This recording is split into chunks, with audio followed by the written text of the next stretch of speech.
3 weeks. And welcome back to Citi Field, everybody. I'm Gary Cohen with Ron Darling and Keith Hernandez. The Mets have won 3 straight games after their 2-1 win over the Marlins in the opening game of the doubleheader, and now they get a bonus for the second time this year. Jose Reyes comes back off the DL. Well, the left hamstring, as we all know, he re-injured it back on August 7th, and 3 weeks is a nice time period to get that thing healed. Jose is still leading the league in hitting at .336 and in triples, with 17.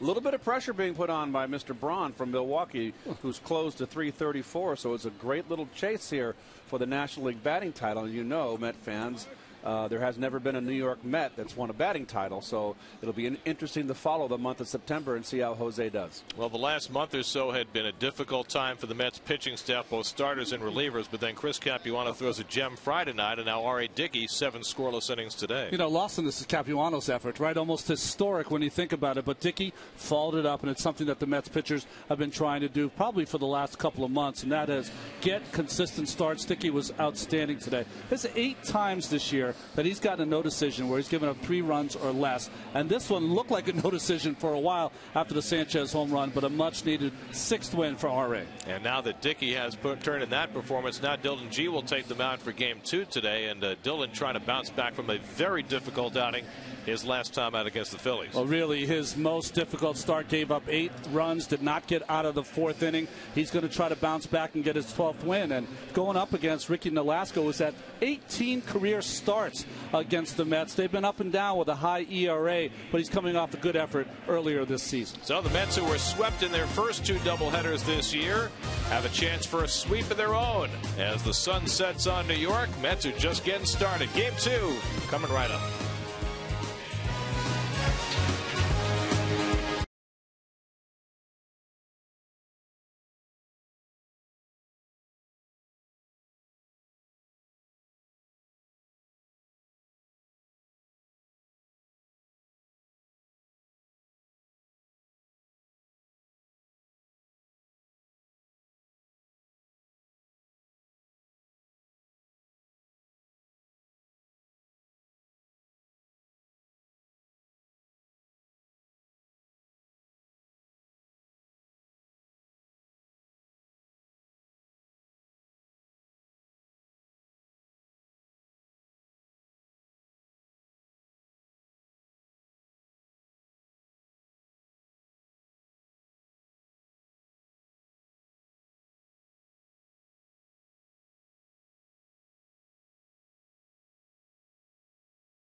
IOTV. Get the best in HD free with IOTV.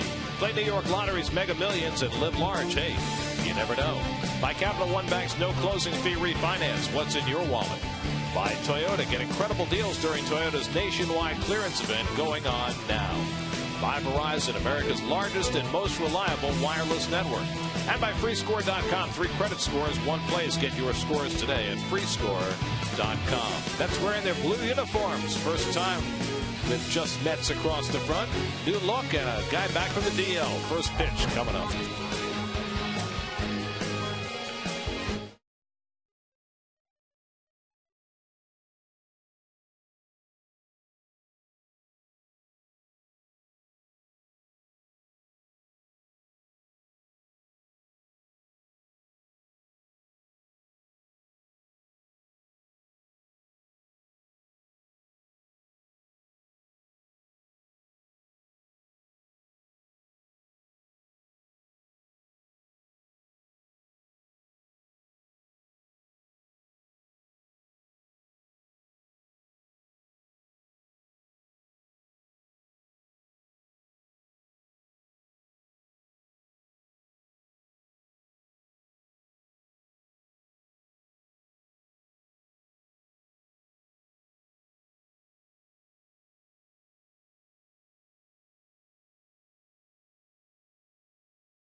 TV. Get the best in HD free with IOTV.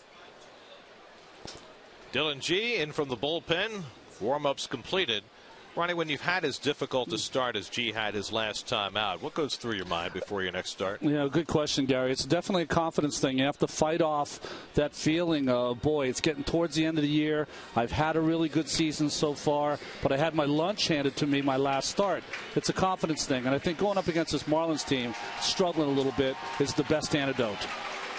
Walked 6 in that last start against the Phillies in 3 2/3. Gave up a 2-run homer to John Mayberry. And there's Reyes taking the field. Interesting combination with the blue shirts and the black caps. But Reyes just happy to be back out there working behind Dylan G. As the sun sets in New York, here is the Ford starting lineup for the Marlins. Gabby Sanchez, who homered for the only run of the game for Florida, not in the lineup in the second game. Jose Lopez in. Mike Stanton, who struck out a couple of times against R.A. Dickey and once more against Jason Isringhausen, back in the cleanup spot. Well, I know that Sanchez has been struggling, but if I'm Dylan G, I'm like, thank you very much for not putting him in the lineup. So look at his numbers, as good as any rookie has ever had for the Mets, with an 11-5 record in 21 starts. Of course, started out so hot in his first 13 starts. He was 7-1. His last 11 have been more painful. We'll take a look at the Mets Lexus defense. Reyes, there he is, back in the lineup. The leader in the National League batting title race right now at 336. His first game, it's been 3 weeks. Duda's back in left field, red hot. And Tejada goes to second base. Gary, we had that conversation as you look at Ricky Nolasco coming in. who would play more? Well, we're going to find out right now with Reyes back. Tejada gets the call in the second game, and Turner gets a rest. It's the last called an El Duque, by the way. Hey, Gary, how many at-bats does Reyes need? Because he doesn't have enough for the title yet. He needs 40 plate appearances. The formula is 502 plate appearances for the year, and to be listed daily in the rankings, you have to have 3.1 plate appearances times the number of games your team has played. So if you figure out Reyes's, he needs 40 for the remainder of the year to qualify. But, you know, there was a time this year when he had a 32-point lead in the batting race. It's 2 points going into today over Ryan Braun. So he's going to have some work to do if he wants to become the first Met ever to win a batting title. I think he'll just be happy to get some ground balls. You know, he played 3 games on rehab down in Binghamton. The first 2 games, not a single ball was hit to him. He finally got a couple of chances in the third game. Emilio Bonifacio went 0 for 3 in the opener and was caught stealing in the third inning. The control of the running game was big for R.A. Dickey. Bonifacio caught stealing, and that strange-looking pickoff of Mike Cameron at second base. First pitch by Dylan G is in for a strike, and we're underway. Dylan held him. R.A. Dickey held Bonifacio so close it almost was like a delayed steal to second base. Totally didn't get rid of the ball quickly. Still threw him out by a mile. Good changeup by G, and it's 0-2. You look at Dylan G's numbers, and what jumps out at you is that left-hand hitters are hitting 186 against him, and that changeup is the biggest reason why. Slap to third. David Wright comes in to play the offbeat hop and throw out Bonifacio one away. No choice but to charge against his speed. And David's had a nice night with the glove. He had around 5 opportunities in the first game, all shots, made all the plays, and Harry's off to a good start right now. Here's Omar Infante, 1 for 4 in the opener, hitting at .278. Infante was going great guns when he broke his finger a few weeks ago, and that, as much as anything else, derailed the Marlins, who are still playing without Hanley Ramirez and are 4-18 since Ramirez got hurt. But Infante went down right around the same time, and they might have missed his bat as much as they've missed Hanley. Ball and a strike to Infante. They hope to have Ramirez back by the end of this series. Rosters expand on Thursday, so no later than Thursday you would expect that Hanley Ramirez would be back for Florida.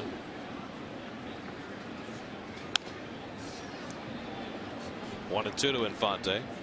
Well, you really look at this little streak they're going through, Gary. That's 4-18 since Hanley's been out. It almost matches that horrible month they had where they only won 5 ball games. It was in June.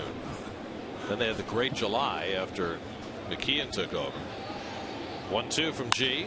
Line to left. Harris will have to play that on a hop. A 1-out single for Infante. Willie Harris getting the start in left field in game 2. Jason Bay getting a game off as he continues to struggle. Here's Logan Morrison. Morrison 1 for 4 in the opening game. Had a double in the 6th inning against Dickey. The Marlins had a terrific threat in the 6th, first and third, and 1 out. And Dickey got a little lucky. Dobbs lined one to right for the 2nd out, and then got through the inning. Well, that's what Keith talked about, those lineouts to right.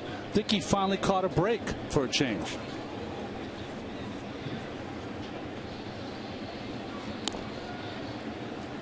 That pickoff of Cameron, did you see that? I know. I blew out my rotator when I was watching it. Well, the funny thing is, I don't know if you saw the interview that Eamon McEnany did with Dickey after the game, as you look at the recent woes for the Marlins with McKeon. But Dickey said, you know, I don't have an ulnar collateral ligament in my elbow. I said, I wouldn't recommend anybody who has a ligament to do that. Well, you know what's interesting about that move is that you see the daylight play works. He turns and just fires it. If he had to spin around, he would have been too late for that play. But the way he does it allowed him to give more time for Ruben. An amazing play. Even though he got almost nothing on the throw. It was almost slower than his knuckleball to second base. But no one expects a pitcher to throw the ball to second base like that, and that's what got the veteran Cameron. And R.A. said he's been working on that move for a long time, and it finally paid a dividend, and it sure did. Got him out of a huge mess. 1-1 to Morrison. Lifted to shallow left. Long run in for Harris, but he'll get there. 2 out. You know, Gary and Keith talking about that pickoff move. Just think about it this way, though. It's got to be almost more premeditated for a guy like R.A. Dickey. Why? Because he's got the knuckleball grip 90% of the time. So he's got to make sure he knows he's going that way and change back to his fastball grip. Now 2 out. Here's Stanton, 1 for 4 in the opener and struck out 3 times. Stanton with 30 home runs on the season at age 21. Fonte, not a big stolen base threat. G paying him a lot of mind. He has just 3 on the year.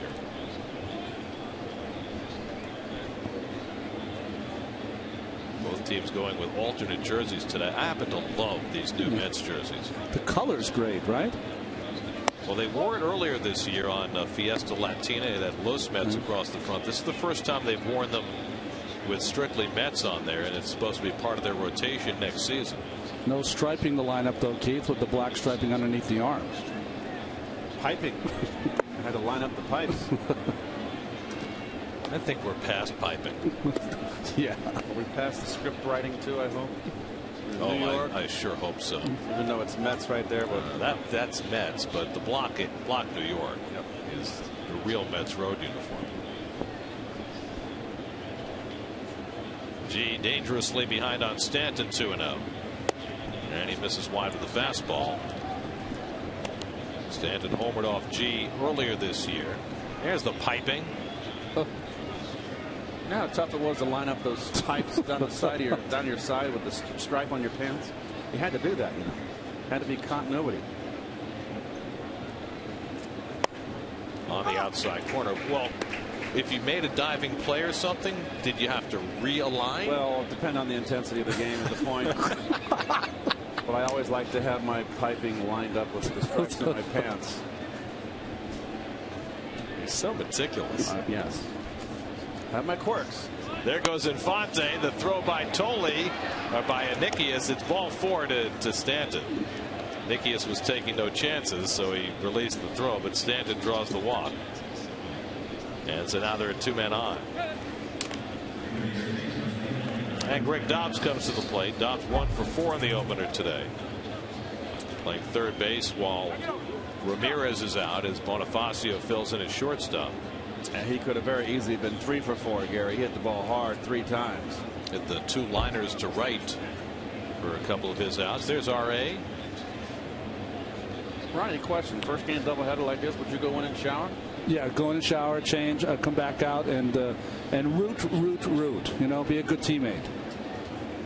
Well, if you get the win in the first game of a doubleheader, there's got to be no better feeling than sitting there the rest of the day. If you get the loss, root more. You know, you don't want to show anyone that you have your dauber down. But it was interesting watching R.A. after the last out. He looked more relieved than any pitcher I've ever seen in a long time. Well, he's had enough games that have gotten away, both through lack of offense and lack of bullpen support. Line to right. Duda is there. Side retired. So G works around a single and a walk in the opening inning. No score as Reyes comes to bat.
Better than 3 weeks. There's your Geico starting lineup. Reyes right at the top and trying to get things started against Ricky Nolasco. It's been 22 days since Reyes last played. His second stint on the disabled list now over, and he hits the first pitch in the air to right field. Out goes Infante to grab it. One pitch and Reyes retired. Well, Carlos Enrique Nolasco has been one of their most consistent starters. 15 wins 3 seasons ago, 13, then 14. This season up and down, 9-9 with that kind of highish ERA for him, but still no walks, very few walks, and a lot of strikeouts. Ruben Tejada moving over to play second base in the nightcap today. Went 0 for 4 in the opener, now at 278. And Ronnie and I, Keith, were talking in the first game about what is the balance going to be in terms of the playing time for Turner and Tejada the rest of the way. And interesting that Tejada gets the first call here. I think he's going to get a lot of playing time. I think because of the aches and pains of Turner, that gives them a chance to get him a rest. But I think they want to see Tejada at second base working with Reyes down the stretch. Slow ground ball. In comes Infante. Bare hand play, and he got him. Nicely done by Omar Infante. 2 out. Beautiful play by Infante. We all know he can pick it. And that's sure hands. He could have filled it up with his glove. That was kind of a risky play. Just because Tejada doesn't run that fast. Especially when you get jammed like that. It's tough to get out of the box. So here's Wright with 2 out and nobody on. David's got some ungodly numbers against Ricky Nolasco. 50 at bats, a .380 batting average with 4 home runs against Nolasco, who tends to be either very hot or very cold. And it's ripped into center field, and David's got a hit. Ownership continues. A 2-out single, and the Mets being very aggressive early against Nolasco. And the Coors Light Florida Marlin defense, and we're getting very close to the last time we'll be calling them the Florida Marlins.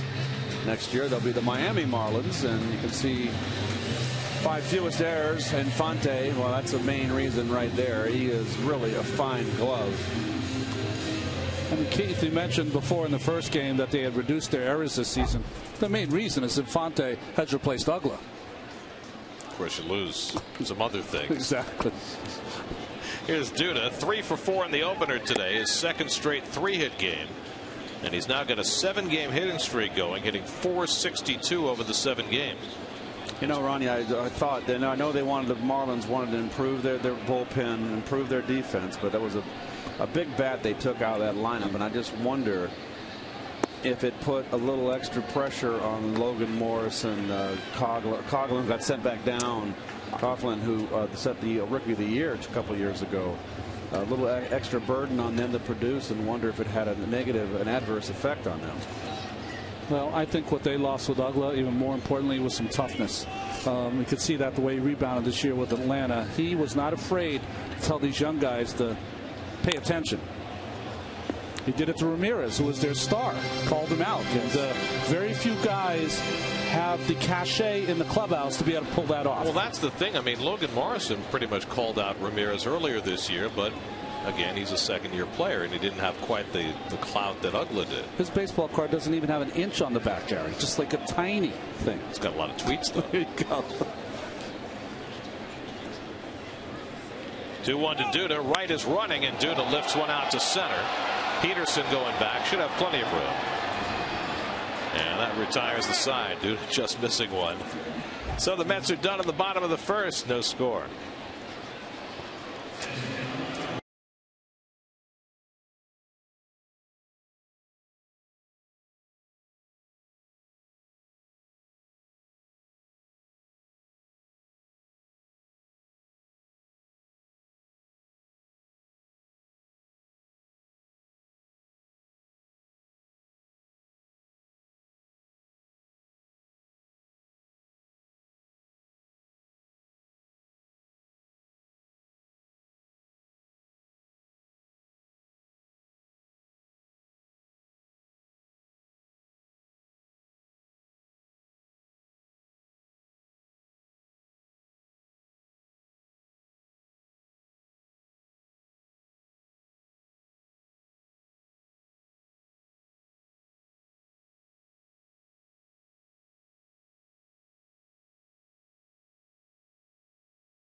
Of a regularly priced ticket. Up to 3 children 12 and under will get free admission to games this week.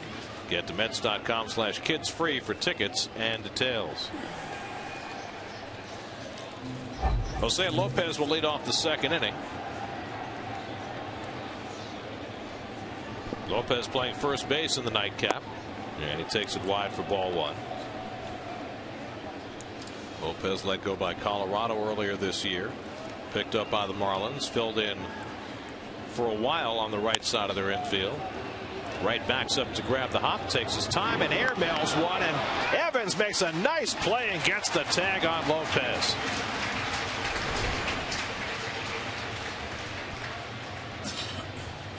Well, a lot of David's errors have been on the throw, and there he says send one up. And Evans has played some nice first base. He's really showed some hops in this series. I mean, this doubleheader. I'm not sure he got him. I think he got him on top of the helmet. Yeah, but was a foot already on the bag? Close. So 1 out and nobody on. Here's Brian Peterson getting the second game start in center field. Peterson's played a very good center field for the Marlins, and he's hit a little bit. Batting at .273 and 110 at bats. Oh, he's gotten hot of late, and here's the play again. Evans, I think he got him. Yeah, he's out. Slapped him on the ear hole. Does that make a loud noise? It does. That's why the umpire, it was an easier play for him. Look and listen. Yeah. If you remember last time Garrett Peterson was down on the interstate, he's really raised that average. He's been kind of on the move here since August 12th. He's 15 for 42 to raise that average to where he's at right now. It's jammed.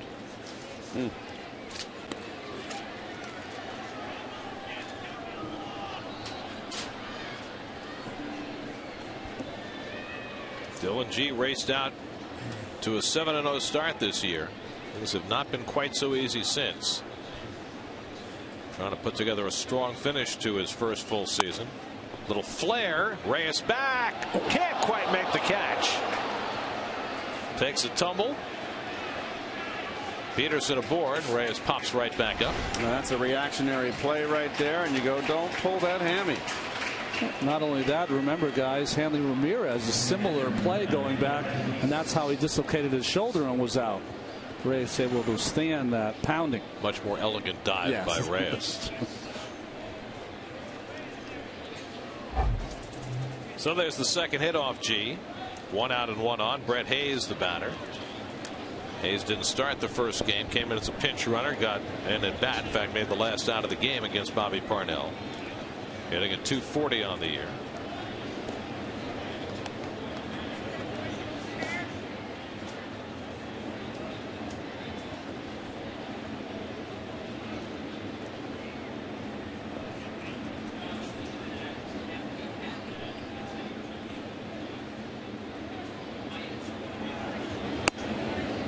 And a letter I strike to Hayes, 0-1.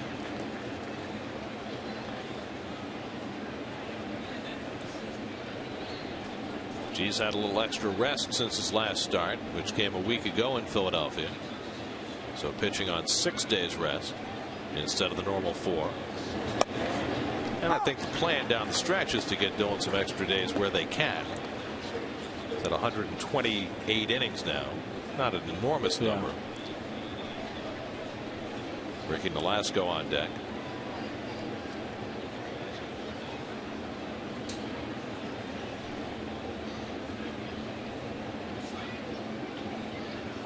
And Hayes down swinging at the fastball. First strikeout for G. 2 out of the inning. Well, extra day's rest, as you said, Gary. A little extra on the fastball as he throws it by Hayes. Up in the strike zone. You know, Dylan threw close to 150 innings in AAA that one season, so he's been there before. Of course, the innings here are much more difficult at the big league level. And of course, negotiating with a torn labrum in his shoulder that he's been dealing with for the better part of 2 years now. I don't know if that has any long-term impact on the number of innings he's going to be able to pitch. Yeah. Nolasco 3 hits this year. Much better bunter than hitter. And the curveball in for a strike, and it's 0-2. Well, in some ways, every pitcher has a ticking clock, don't they? Well, I mean, Dylan's been able to pitch with that torn labrum, rehab the shoulder, do a lot of extra exercises to keep it sharp. But you wonder whether at some point it's going to be something that he's going to have operated on. Right now, operating against the Marlins, no score.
PPD.com @bat11 app for your iPhone, iPad, Android, or BlackBerry. Check in using @bat at Citi Field to receive special offers. Text @bat to 31826 or visit Mets.com for details. Angel Pagan back down in the 5-hole. Leads off for the Mets in the bottom of the second. Angel has expressed a preference to be down in the order rather than hit leadoff, but in the 3 weeks since Reyes has been out and Pagan's been hitting leadoff every day, he's actually picked up his game. Honestly, the first time he went, when Reyes went out, he was a little reluctant to go that leadoff spot, and it showed in his play. This time embraced it, and it showed in his play again. 0 for 4 in the opener today, hitting a .265, and he takes a strike from Velasco. It'll be Pagan, then Nick Evans, and Willie Harris for the Mets in the home second.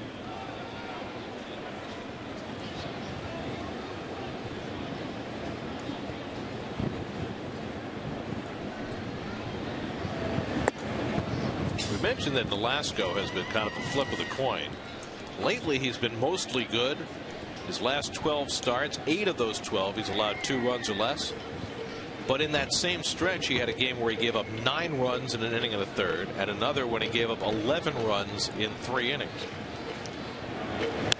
The 11 runs he gave up in Colorado, and they hammered him. They only gave up 1 home run that game.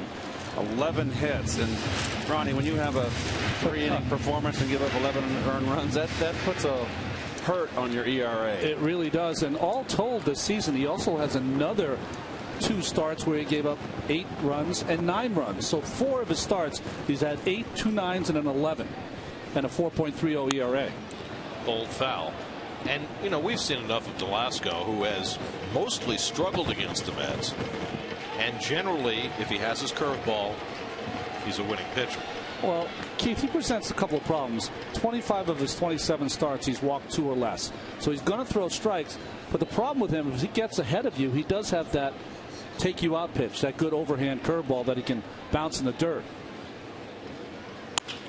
Line to right, and Stanton, no sunglasses needed, 1 out. Well, you're right, Ronnie. He's got one of the best curveballs in the National League. It's a big out pitch for Nolasco. But interesting, not throwing it first time through the batting order. Well, he's been known to do that. He tries to race through the order the first time through with just fastballs and changeup, and then he'll add on. So I guess his pitching coach really has tried to have him keep it very simple early on. He's another one of those guys, Ron. Like I said, I think about the first game starter for the Marlins, Anibal Sanchez. If he had another 2 or 3 extra miles on his fastball, Nolasco, he would be lights out. Of course, the situation that the Marlins have been in most of this year has been similar to what the Mets are in that they've got an ace, and that ace is not here. Josh Johnson has been out for most of the season. They hope to bring him back for a start or two at the end of the year, but that's very much up in the air. As almost similar to Santana, whom the Mets now, Sandy Alderson said today, might bring back for an inning or two at the end of the year. Evans slugs one out to left, but Morrison drifting back. And that's the second out. And, you know, Ronnie, you've been through this. Yep. You take the ace out of a staff, it has an impact on everybody below. It does, because it moves everyone up, even if they're not ready to be moved up. And I think also, you know, people talk about an ace of a staff, and some people try to poo-poo it like it's not a big deal. But you see what their record is when Josh Johnson is on the mound. Well, not on the mound, but when he's on the team. And I think even more importantly, people forget that the aces of staff just stop all the nonsense that happens during the season. All those long losing streaks. Harris pops up the first pitch, and Fonte takes care of it. It's a 1-2-3 inning for Ricky Nolasco. Through 2 innings in the nightcap, Mets and Marlins, no score.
.com, 3 credit scores, 1 place.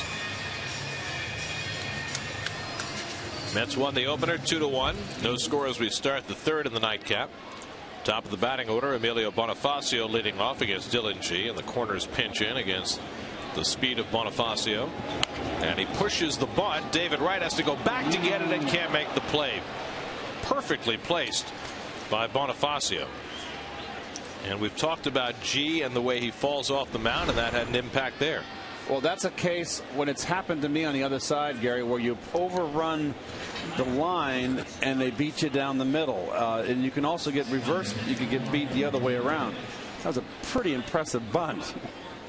It's interesting how he squared around there, though. He allowed David squared around so early to come really charged and then pushed it past him. Yep. So nice play by Bonifacio.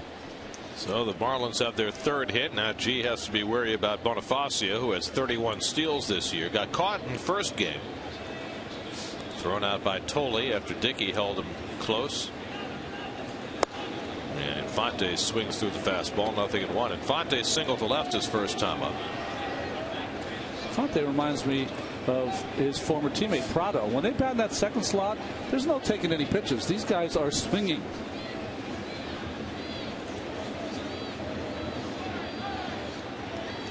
That has its benefits and its liabilities. And another bunt. Duda, Evans fields it, and what a play by Tejada. Wow. How did he do that? Coming across the bag, catching it with his bare hand and avoiding the collision. I think highly risky here. A little bit okay. He was coming across the bag here. He's on the run, and it's momentum that's carrying him to the other side of the bag. He's got to slow down a little bit sooner. He's got to get there. Tough play. Nice play by Tejada. Wanted to touch the bag with his left foot. Ball was behind him. Stepped over the bag and touched it with his right foot. That takes some dancing with the stars. I don't know. And almost got it knocked out too. And hadn't played a game at second base in how long? That's right. Right? Been playing shortstop every day. Here's Logan Morrison, who flied to left his first time up. I mean, when that bunt went down, once the pitcher doesn't field it, you figure they have no chance of getting him out. Luckily that Evans gave him an underhand feed. Very nice. You know, nice play. You know my feeling, guys. I think that's his position. That's just my feeling. Well, it's the kind of play that really tells you that he's just got a great touch for the game. You can't do that. You can't think about a play like that. Just got to happen. Right.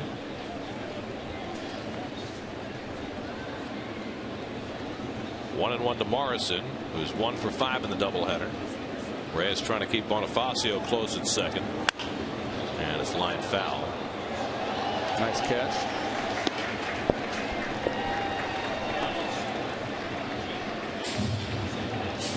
By the way, they gave Infante credit for a sacrifice on that bunt, even though he clearly was bunting for a hit. Remember when in San Diego they took it away? Doesn't happen often.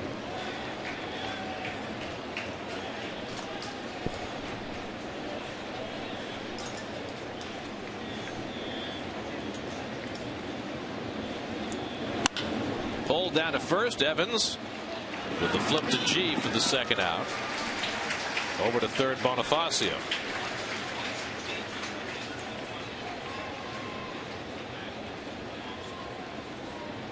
So now 2 out in the inning, and Mike Stanton will come to bat. G pitched like he didn't want a whole lot of Stanton his first time up.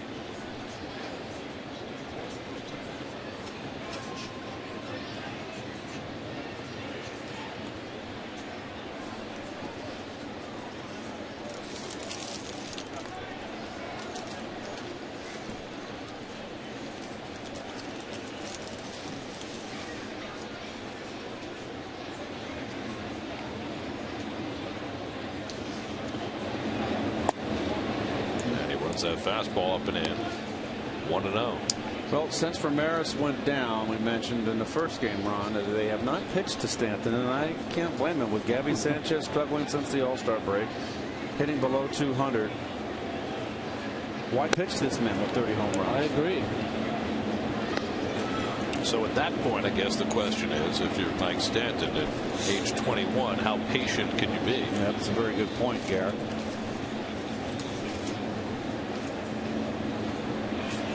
Bonifacio with great speed at third, and a 2-0 curveball in for a strike. That's as beautiful as you're going to see from G. We talk about him using his curveball.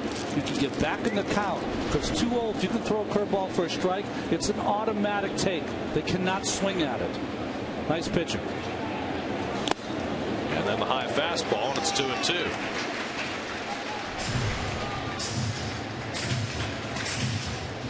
Good sequence of pitches. Curveball for a strike, fastball up, and he was late. So is that a classic case there, Keith, where you got a young player chasing a pitch, maybe because they're not throwing him strikes? That's part of G's weaponry.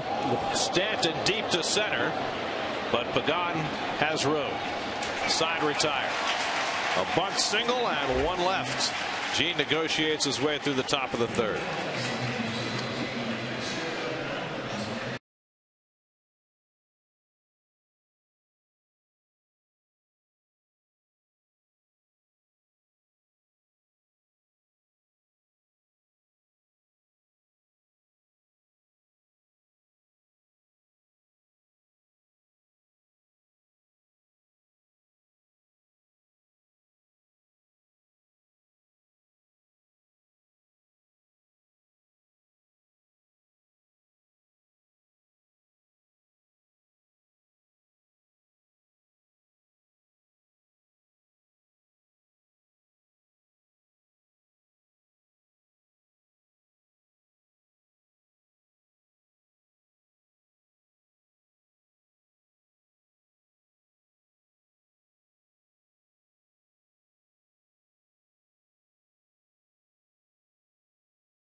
Mike Nickius leads off the bottom of the third. Nickius starting his 9th game for the Mets this year. That is first since being recalled the other day. Mets needing an extra catcher because Ronnie Paulino has a broken toe. Paulino can hit but can't catch.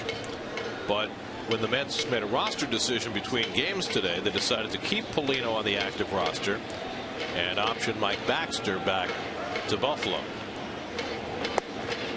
Now all of that will become moot in a few days because the rosters will expand on September 1st. And you can bring up as many players as you need. But at least for the next 3 days, 3 catchers will remain the norm. Nickius hasn't hit much at the big league level, hasn't hit much at the minor league level. There's been a lot of talk this year about the Mets needing to upgrade their defense behind the plate. And in the wake of that, I thought it was fascinating the comments that Chris Capuano made after his start Friday night about the way he worked with Josh Tolan. Slow ground ball, and Infante throws out Nickius one away. Well, I think that, talking about Capuano, an historic game, and the comments were that he gave a lot of credit to Josh Tolley. He also said that he tried not to think too much and really let Tolley call the game and just concentrated on executing. Am I correct? And that's what he said. I think that's kind of humble pie for Chris because I think he's trying to give a young catcher a lot of credit in a historic pitch game. But I also think it said a lot about Chris in that he has struggled of late because he's just one of those guys that is so intelligent that all this information you can get now, he can process it all, no problem. And then within the game, he starts to kind of double think, but tends to be in between pitches because he knows what the process says as G goes down with the strikeout. He knows what the scouting reports say. He knows how he feels, and he knows what pitch he wants to throw. And he's been in between all of those. And I think just going with what Tolley was calling and the execution of the pitch was much better for him. He kind of simplified things for a real brilliant guy. Ronnie, do you think they went in? They had to go in with a game plan. They were very much in sync. And one thing that Capuano said was his last start that he shook off Paulino a lot, and then Paulino and him had a conversation, and that's what got him to change his mind, his philosophy, and go with Tolle and trust Tolle, as he said. But I got to believe that the two of them talk, and they can put their heads together and say, we're going to have this game plan. Well, I think it was quite obvious right from the start that we talked about it, all of us, about how much he used the slider early in the game against left-handed and right-handed hitters. To have that 3-pitch sequence, Josh was able to adapt to that, call to what Chris needed, and Chris just executed. And I think when you get real smart guys like Chris, sometimes you get locked into the whole process and not let your physical talent flow. And he's got tons of it. And I think that's what he did the best at his last start. 1-2 to Reyes, and the curveball dribbled. Velasco off the mound, and Reyes is out by a stride. So Velasco able to throw out Reyes and get himself through the third. 1-2-3, no score, going to the fourth.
Gangrene as they gear up for the 2011 season. Plus player profile and exclusive video on Jets blog featured on SNY.TV, your online home of all things New York sports. Rick Dobbs leads off in the fourth inning in a scoreless game against Dylan G. Dobbs hit the ball hard and lined out to right his first time up. Jose Lopez and Brian Peterson to follow for the Marlins in the fourth. Mets starting pitchers have now thrown 23 consecutive scoreless innings going back to Wednesday in Philadelphia when Mike Pelfrey threw 4 scoreless to finish his stint. 9 by Capuano on Friday, 7 by Dickey in the first game today. Tejada has the one hopper and throws out Dobbs, one away. Well, Jose Reyes has had 2 at bats so far. Eamon McEnany's filling in for Kevin Burkhardt. Let's check in with Eamon. Well, Gary, 2 tests already passed by Jose Reyes, having to go back on that flare and then there try to beat out that infield hit in his last at bat. And I spoke to Terry Collins in the pregame about how much he has to lobby or persuade Jose about taking a day off here down the stretch, because obviously, let's face it, guys, Jose wants to show the baseball world what he can do, and this is a big month for him. But he said, Terry told me that, look, Jose's tried it twice now his way, playing through it. I'm going to rest him and say, look, the last 2 times we lost you for 3 weeks and then more, so we don't want to lose you anymore, so you're going to have to rest. So the manager's pretty convinced now that he has Jose's ear as far as resting, as there's a fly ball to right. So obviously everyone's on the same page right now as far as taking a rest down the stretch for Jose Reyes. And then I guess the question is how much rest and how much is too much and how little is not enough. Well, I remember I kind of questioned playing him day game after a night game. Remember they had that right away. I felt that he should have been sat down those first 2 or 3 day game after night games. It's not so much when you have a hamstring or a pull that you're gonna snap it again in the beginning. It's the way Reyes plays. It'll fatigue again if you play every day. It just kind of snowballs. And I felt that he should have sat down on the day games, and I expressed that. And that could not be anything, and it could have nothing to do with him re-injuring the leg. Yeah. But I think from a precautionary viewpoint, the day game after the night game is a tough one. It's really more art than science, isn't it?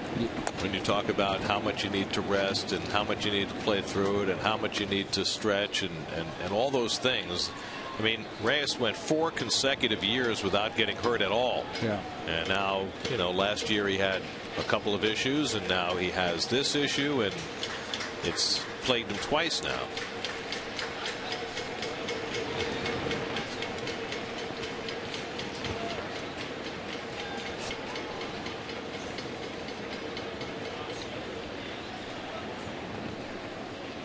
To Peterson.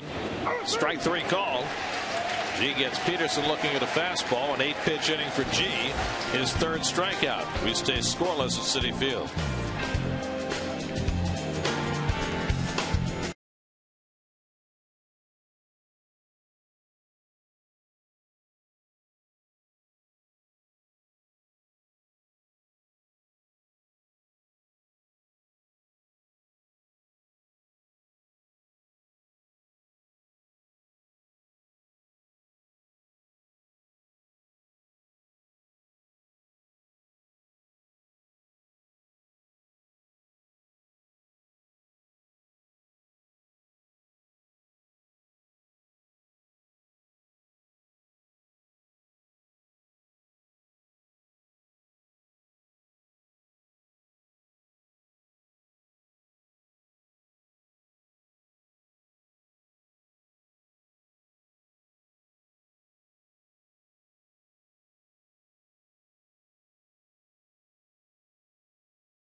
No prettier sight in New York than the Chrysler Building, lit up on a beautiful summer evening.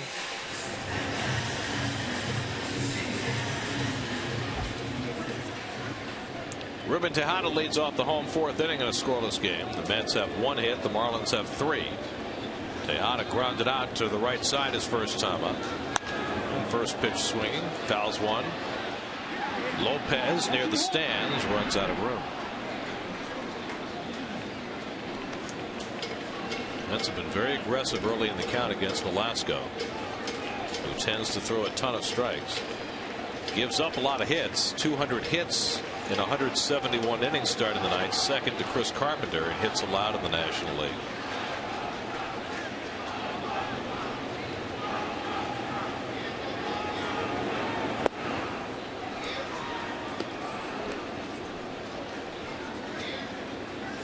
And that's the norm.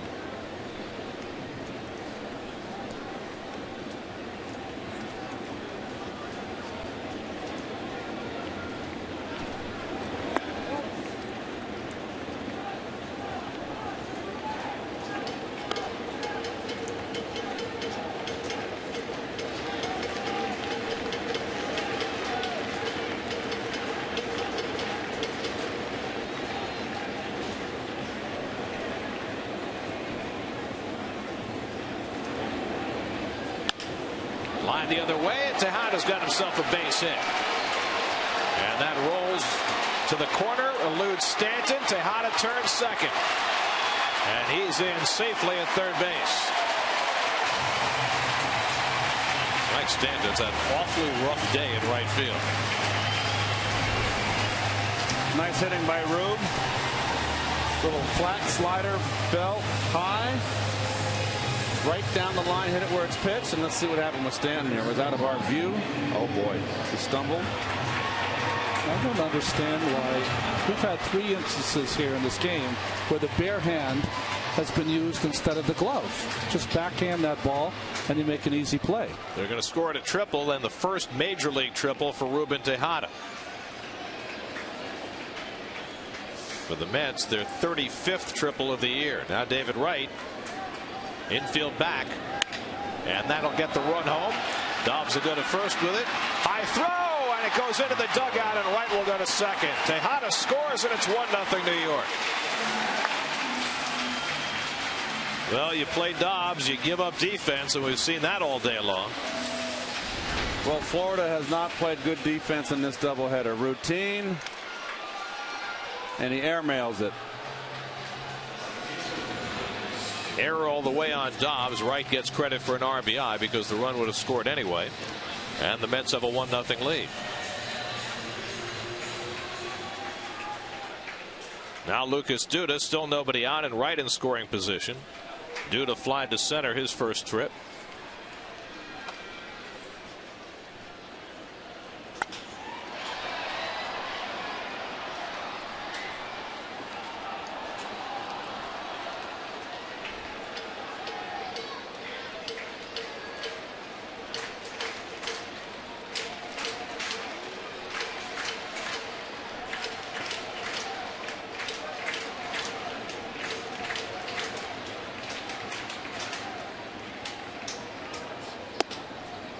Ball and a strike to Duda with Angel Pagan on deck. Ricky Nolasco trying tonight for his 10th win of the year. This is Nolasco's 5th full season with the Marlins, and he's been in double digits in victories each of the first 4, winning as many as 15 in a season. The changeup sits high 2-1.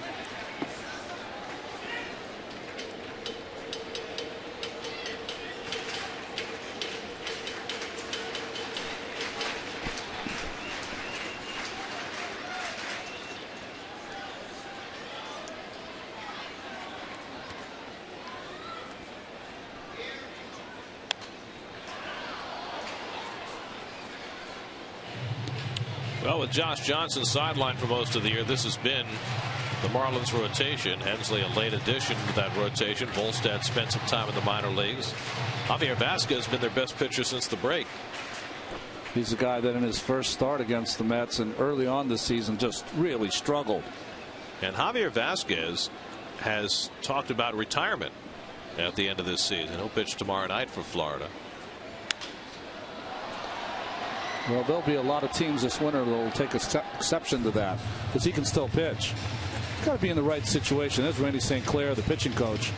Vazquez is one of those older pitchers that have to be with a team that wins consistently, catches the ball consistently. And that hasn't been the Marlins for Jack McKeon this year. Well, coming into the season, the Marlins felt awfully good about their starting pitching with Johnson at the head of the rotation, and then, you know, guys like Nolasco and Vazquez and Volstad behind him as Duda lifts another one out to center field. And Peterson puts it away for the first out as Wright holds it second. But once they lost Johnson, it just seems like everything tumbled down from there, and their starting pitching has really had a rough go of it the second half. And lately their closer has faltered. Leo Nunez has lost his job as the full-time closer. Well, we've seen that happen with the Mets the past few seasons. When you go into a year and you think that you have a given, a constant, that's going to be one of the strengths of your club, and it ends up being one of the weaknesses, welcome to a nightmare year.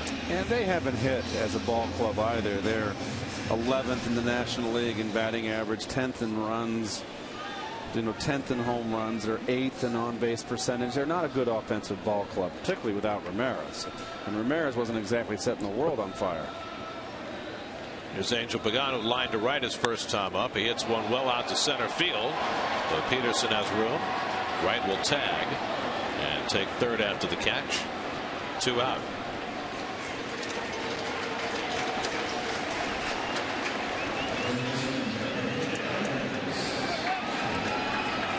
Now Nick Evans with 2 out and a runner at third. Evans flying to left his first time up.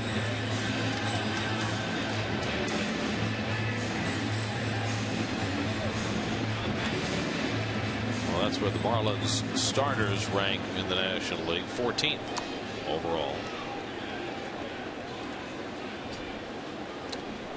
Well, the walks per 9 innings aren't so bad, but that ERA is not where you want it. Yeah, the walks and strikeouts are great. It's just the results.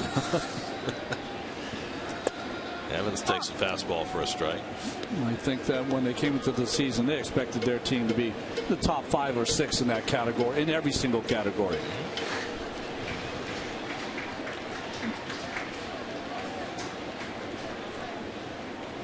Well, Johnson made only 9 starts before he went on the DL. By the way, a 1.64 ERA in those 9 starts. You know, just looking at this Marlin club, Gary, this first game and a half now, we're almost halfway through this doubleheader. They were always a feisty bunch. They just kind of look a little bit like they've been kicked out of Dodge City. They look like they're daubers down. I mean, even when we played this, the Mets have played this club in the past in September. They've always come in here and they've always wanted a piece of the Mets. Oh, sure, they knocked the Mets out 2 years in a row on the last day. They just look like they've been knocked off their keister a little bit. But it's a different ball club now, too, you know. Different personnel. Well, this is their second really long bad stretch. They had that horrible month of June. Bounced back, got a little bounce when McKeon took over. But losers of 18 of 22 now. They may have taken the blow from which they can't recover. Now 14 games under 500. 3-1 to Nick Evans. And there's a strike. Nick went 2 for 4 in the opener today. Now it's 8 hits in his last 14 at bats. Right at third with 2 down.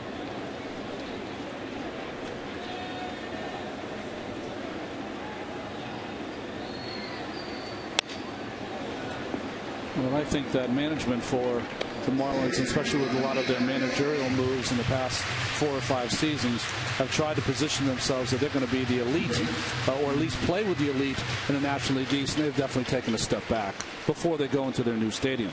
And that's the last thing they wanted. They wanted to be taking a step forward. And you look at the young talent that they've developed over the last few years, and you thought that they were going in the right direction. You know, they had the Rookie of the Year in the National League 2 years ago in Chris Coghlan. He's in the minor leagues. They had a breakout rookie last year in Logan Morrison. He wound up getting management upset enough that they sent him down. Mike Stanton, one of the budding young great power hitters in the game. I'm not really sold on Morrison yet as a hitter. He's got that Walt Hereniak style of hitting. Charlie Lau that Ralph always bewails. So Velasco gets Evans with the slider to end the inning. Mets get a run, lead at 1-0.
two, who were the two pitchers to lose 20 games for the Mets in their inaugural season in 1962. There were plenty of losses to go around. The team lost 120. Well, I got one of them. I think I got them a second. Yeah. Unfortunately, I can tell you both. That's right. And, you know, they're both really nice guys. Well. Didn't they both go on to have very successful coaching careers? Yes, they did. Brett Hayes leads off in the 5th inning with the Mets leading 1-0. Hayes struck out his first time up. By the way, that was not the only season where the Mets had 20-game losers. Next season, too?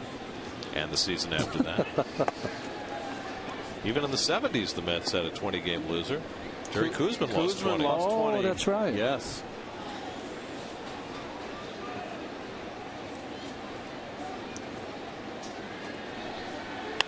Hit hard over third, and Hayes has himself an extra base hit.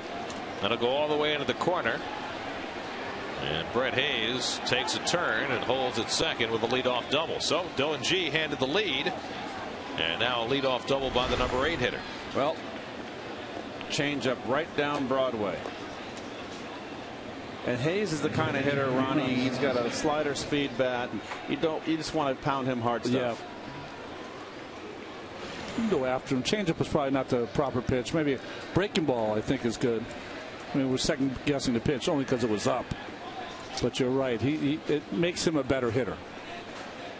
Well, Mets will look for the bunt from Nolasco, who has 10 sacrifices this year. And they're very aggressively in at the corners. Evans charges very aggressively at first base. Been impressed with how his approach to sacrifice situations.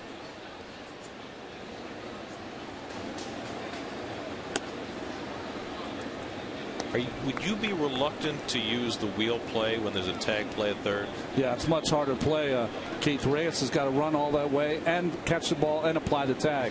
Too many factors. Depends on the runner, Gary. Yeah. If you got a truck horse, yes. And now Hayes is going to have to hold on that hard bunt right back to G. That's good base running by Hayes. He would have been a dead duck at third. Well, the Marlins are just showing you why they are coming into this game now at 4-19. Since they lost Ramirez, they have not been able to get a sacrifice down. They have not played well. Nice play, nice heads-up play by Hayes at second base as far as base running is concerned. 1-4 the put out for the first out. Weekdays on SNY, get connected to the latest in New York sports with live reports, game previews, exclusive interviews, and heated debate on Daily News Live, Wheelhouse, and Loudmouths. All part of the New York Sports Local, weekdays starting at 5 on SNY. Emilio Bonifacio takes a strike. Bonifacio had a bunt hit. Hit it between the mound and David Wright. Snuck it in there perfectly in the third inning. I'm a little bit leery of Evans playing in. I know Bonifacio's a good bunter, but that's moot now. With 2 strikes, he can move back. Well, surprised by that fastball from G. Only place I'm always surprised. The good fastball there. I know what you're saying, Gary. Harris is a little too deep in left field, and I know that that's not his favorite position, but he's got to be in, especially with 2 strikes. That flare from Bonifacio to left field that's his best way of hitting the ball. Certainly much more dangerous than the potential of a ball being hit over your head. But that previous fastball, it almost looked like Bonifacio was looking changeup. Now, as a hitter, Keith, how often do you look changeup? I never did. Certain occasions, when a pitcher gets a new pitch and it's his changeup and he falls in love with it because he's had success, then if they start falling in love, then I never liked when you look, you're committing 100%. When you are in anticipation of that pitch, geared fastball, then you can hit the fastball and also adjust. So that's a big difference. Now, a lot of guys I played with, Gary, couldn't hit a curveball unless they looked for it. Right. Okay, they didn't have the ability to adjust. I did, so that was a big plus for me. So you were playing 2 numbers on the roulette wheel instead of putting it all on one. It helps. Play red and black, you got a pretty good chance. 2-2 to Bonifacio is too high. Do you think hitters now sell out more to a particular pitch? Yes. The new way is they are so, when they go to the opposite field, they're just like, you can see their whole bodies. They're so set up inside. And that's a big difference in what I see today. And that's because of all the computers, and that's why I see a lot of guys getting called third strikes on fastballs, much more than when I played. But you know, I talked with Rusty, and Rusty, I always expected Rusty Staub's opinion, and Rusty said that he would have loved to have had all the charts with the percentages or to put the pitchers through and had the computers to look at all that tape and watch, because Rusty liked to play that game. He did, but he didn't need that. He could just steal the signs. That's right. 3-2 to Bonifacio. Fouled again. Long turn at bat here for Bonifacio. This is the best outing I've seen G have in a while, Ronnie. Yeah. Getting his curveball over with a little more consistency. He's been aggressive. 1 walk compared to 6 walks in his last outing. He had that pretty good start against the Padres 2 starts back. Allowed just 1 run in that game. But then it all came crashing in on him in Philadelphia. Bonifacio keeps wasting him away. That's 9 pitches deep and still going. Don't hurt yourself. Matt. Oh. And then he hit him. Oh. Well, It was a playful pat. Yes. No, we're taking exception to that. I'm sorry. Yeah, but he got the ball. Yeah, okay. Sorry. And the girl. Perfect. I don't know you well enough. It's a winning combination. 10th pitch of the at bat coming to Bonifacio, and there'll be 1 more.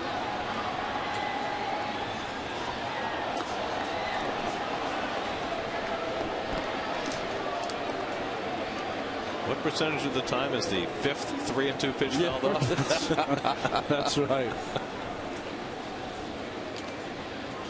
Who's got Bobby V on speed dial?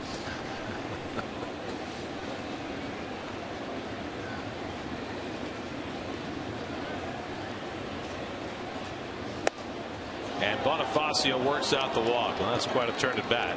After G got ahead 0-2, an 11-pitch walk for Bonifacio. Here's your Mets upcoming schedule. Remember, all Mets games on SNY are available in HD, presented by IOTV, and you can listen to every Mets game on Sports Radio 66 WFAN. 3 more with the Marlins next 3 nights. Then the Mets go to D.C. for the weekend, and then to Florida for 3, culminating in a 5 o'clock game next Wednesday. The Marlins were nice enough to make that game earlier, so the Mets could get home and play the 4 o'clock makeup doubleheader with the Braves on the 8th. And don't forget, Espen took that Sunday night game. So on the 10th anniversary of 9/11. Yes.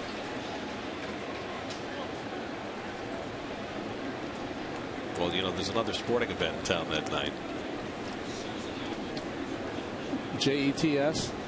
It's the opener against the Cowboys.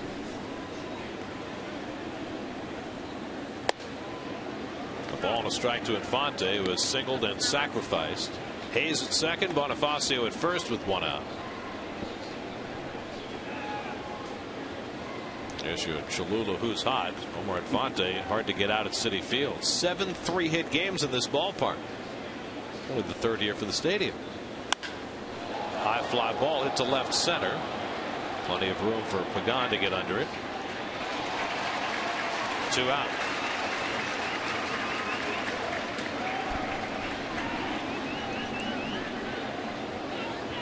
So it's left to Logan Morrison, 0 for 2 in this game, 1 for 6 in the doubleheader. Nope. See, he's got 18 bombs and he got sent down.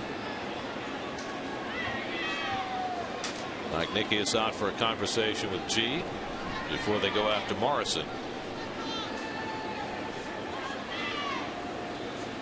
I think the approach here is get Morrison out. We don't want to deal with Stanton. Yeah, Stanton has done all right with the bases loaded against the Mets this season. So did John Buck. That's right. 2 on and 2 out. And the curveball at the feet of Morrison, ball 1. Boy, that was a nice play by Nikias. That was a late break, down and in, quick. Couldn't have time to get in front of it, so just had to use his backhand kind of hurled his body at that baseball. That's the thing, moved his body and didn't just reach with the backhand. The Marlins 0 for 5 with runners in scoring position in this game. He has made the big pitch when he's had to. He's got another big hitter to get out now. Ball and a strike to Morrison.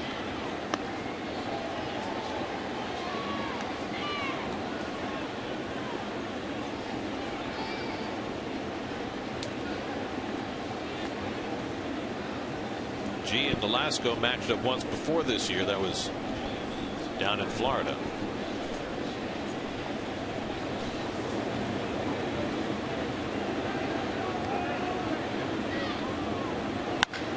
Line to center. Pagan is there. Side retired. A bullet by Morrison. But it hung up for Pagan, and G's able to work around the leadoff double. 1-0 New York.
Continuing this splendid run of starting pitching for the Mets. 25 consecutive scoreless innings by the starters.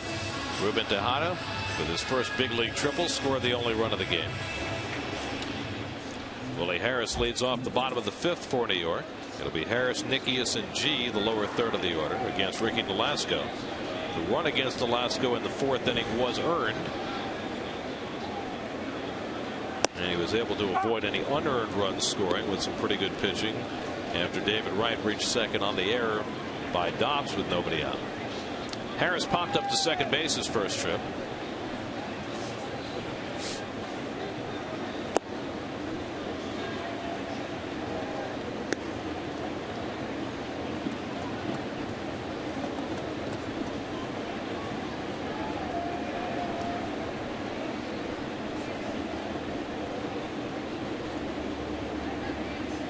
Harris getting the start in left field in the second game of the doubleheader. Jason Bay getting the night off. You know, the rosters expand on Thursday, and where the circumstances different, there might be a couple of outfielders coming up who you might want to give playing time to in September. Pulled into right field and a base hit for Harris. But with Kirk Neuenhuis hurt and Fernando Martinez constantly hurt, it may well be that the Mets will just run with what they've got in the outfield in September. It's a shame, isn't it? It would be nice to at least see those guys play a few games, get their feet wet. We've seen Fernando, of course, been here many times, but we haven't seen him excel here. Right. Here's Mike Nickias, grounded out to second base his first time up.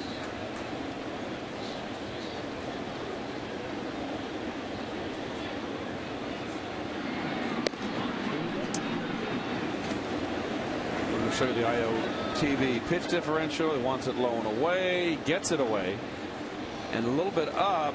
But you know the easiest ball to pull, Ronnie, and you, a left-hand hitter, I asked you, the easiest ball to pull is the ball away when the situation called for late in the ball game, left-hand hitter, runner on second base. You want to drive him in. You can't drive him in. Second best is getting him over to third. The ball away, you can just flip that top hand over like Harris did right there and pull the ball either on the ground or a line drive, advance the runner, or drive him in. Why is that? Because you can extend your hands, Garrett. And Ronnie always said that Ronnie liked to crowd a left-hand hitter when he's just trying to get a guy over. Because then if you get beat in, you're going to inside out, and you're going to flare the other. You're going to get to left field. If you make the proper pitch, if he hits it hard, it's only going to be foul. But that pitch on the outside, it's almost you want to recreate a bad habit. That rolling over to the second baseman. That's what you want to try to recreate. What Andy Van Slyke once called the summer of 4 to 3. Great line. He had many of them.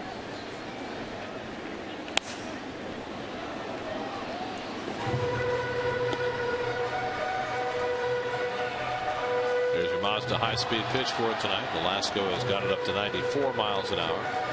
Dylan G at 92.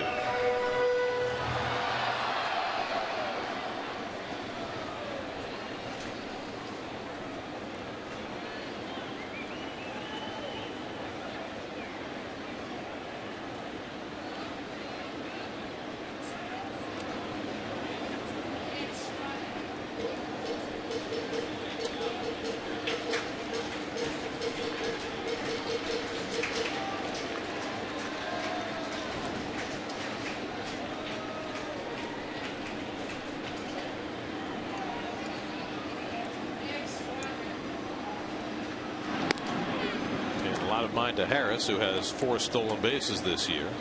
Well, I think it's a good thing that he's doing that because he's nursing. He doesn't want it to be a 2-run lead. Yeah. He knows what he's doing out there.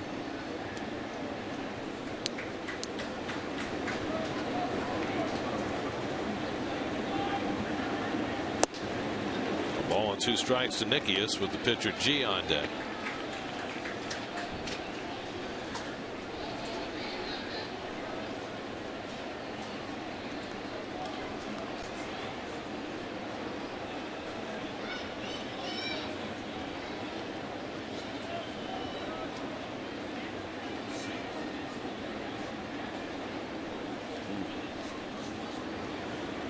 Now the 1-2 off the plate, 2-2.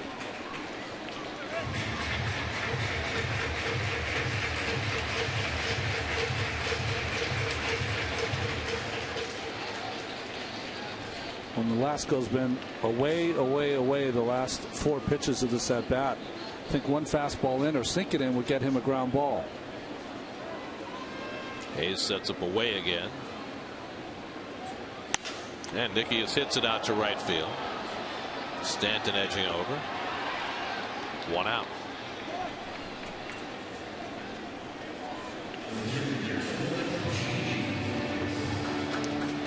So 1 out and 1 on. Dylan G will come up looking to bunt. Dylan struck out his first time up. Has 5 hits and 4 sacrifices this year.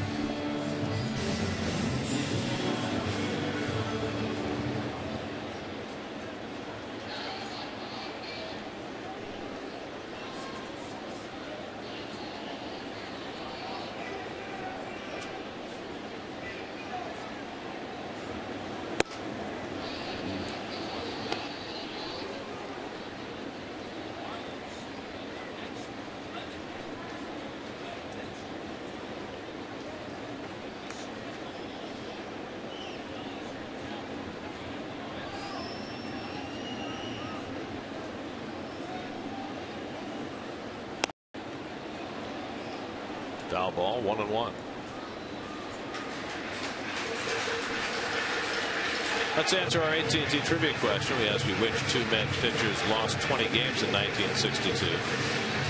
Roger Craig and Al Jackson were the 2. Now that was 62. Then in 63, Craig lost 22. Well, he was the ace of the staff. Good bunt by G. And Lopez makes the play to Infante for the second out. Sacrifice goes 3-4, moving Harris to second. Then in 1964, Tracy Stallard lost 20. 1965, Jack Fisher lost 24 to tie the club record. And also Al Jackson lost 20 again in 65. And then nobody lost 20 again until Kuzma came along in 77. Now he had won 20 the year before in 76. Then he lost 20 in 77. 77 was, of course, when it all changed, when the Mets traded Seaver. Reyes pulls off the changeup, 0-1. Reyes 0 for 2 in his return to the lineup. He's popped up to second and hit a comebacker. Looked a little anxious, which you can certainly understand.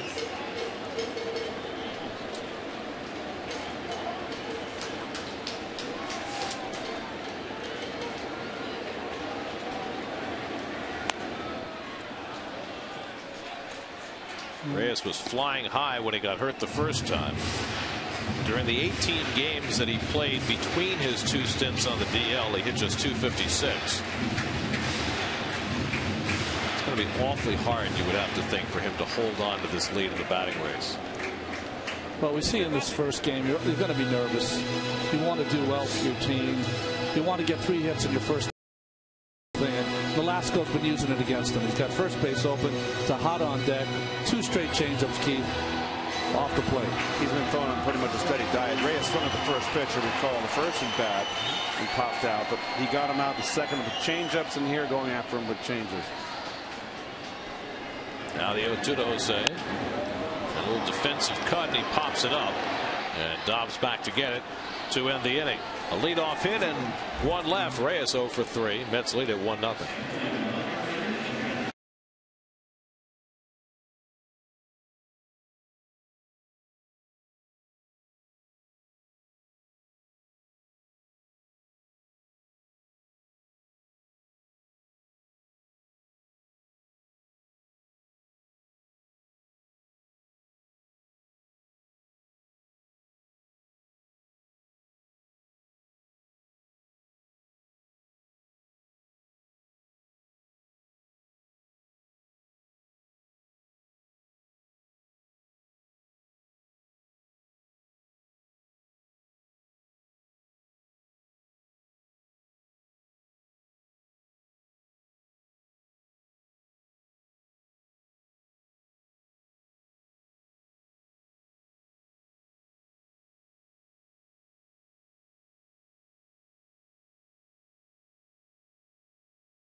Dylan G tries to keep the roll going as we go to the 6th and throws a fastball for a strike to Mike Stanton. Stanton has walked and flied to center 0 for 1.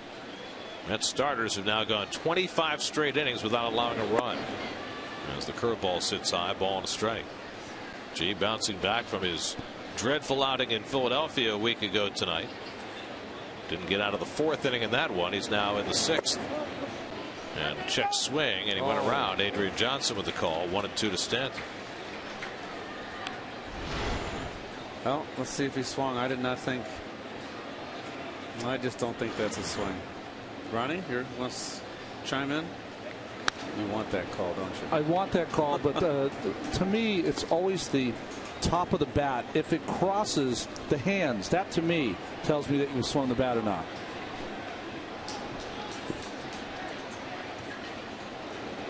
One, two, and Stanton fouls back another high fastball. Well, G certainly has an idea how he wants to get Stanton out. Greg Dobbs on deck, then Jose Lopez. He got fortunate though in the third inning, the second at bat. He went inside and missed, and Stanton just missed hitting that ball out of here. Flat out to center. Overthrows that fastball, and it's 2-2. He can throw him the changeup, but he's got to bounce it. Can't throw it for a strike. Gets him with a curveball. Fourth strikeout for G. One down to the sixth. Time to check in with the studio. Chris Carlin has a New York State Smokers quit line game break.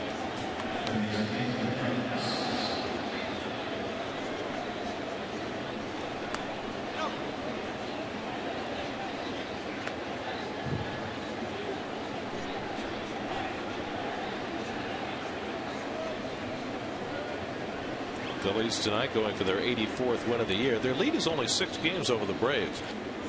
Still haven't given up the idea that they can win the division as Dobbs fouls one off. Of course, the closest race is in the National League West. The Diamondbacks have reeled off 6 straight wins to open up a 4-game lead in that division. Jose Lopez on deck.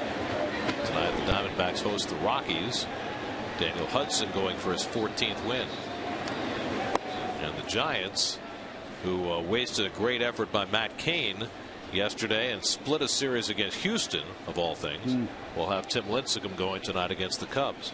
And the Brewers are just red hot and continue to win. I believe it was 27 out of their last 32 ball games. And that is much to do with Ryan Braun and Cecil Fielder. Excuse me, I pulled a Gary Cohn there. Prince Fielder. He'd be very unhappy. I'll take full credit. 1-2 to Dobbs. Fly ball out to right field, chasing Duda back to the warning track near the wall. It's out of here. Greg Dobbs ties the game with his 6th home run of the year. And the Marlins get even at 1-1. So after Mets starters had gone 25 consecutive innings without allowing a run, Dobbs breaks that up, going deep against G.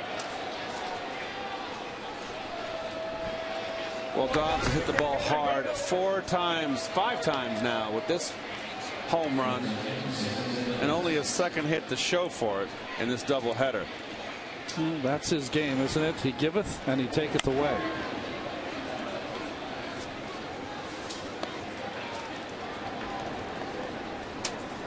Well, Dobbs' defense has helped the Mets a couple of times today. Now his bat has gotten the Marlins even. Jose Lopez is 0 for 2. And he takes it off the plate, a ball and a strike.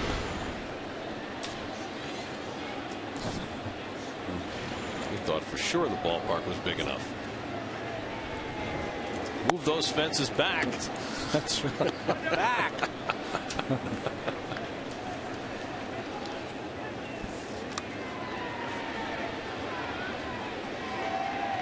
Lopez ropes one through the hole, and he has his first base hit of the game. So Lopez follows the Dobbs home run with a hit of his own. We'll take a look at the IOTV pitch differential on the home run here. He got it in, Ron, but he got it upstairs, and I got to believe he probably left it out over the plate a little bit too much. And they've also pitched him in the entire doubleheader. After a while, you go to the well one too many times. So now Brian Peterson bats with the go-ahead run at first. Peterson a bloop single on a called third strike, 1 for 2.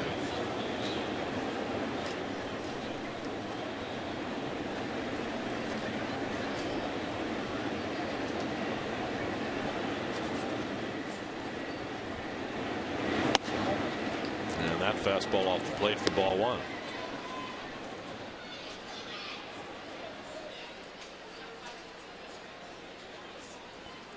Brett Hayes, the catcher and number 8 hitter, waiting on deck.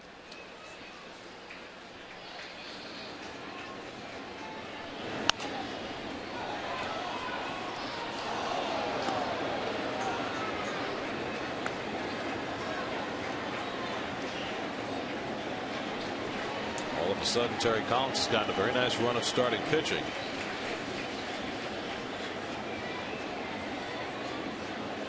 And pitchers have been faltering over the last 6 weeks or so.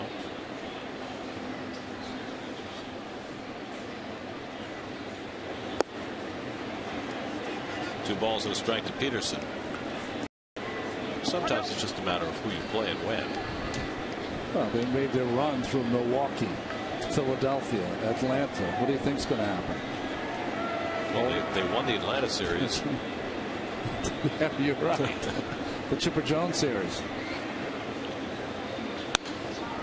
Hey, we didn't even mention it because, it was such a great pitching performance by Capuano, but the Mets did something monumental on Friday night. They won the first game of the homestand. 0-10 going in, right? First time they've done that all year.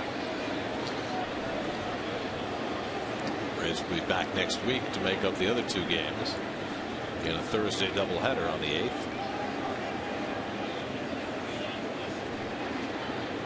2-2 to Peterson.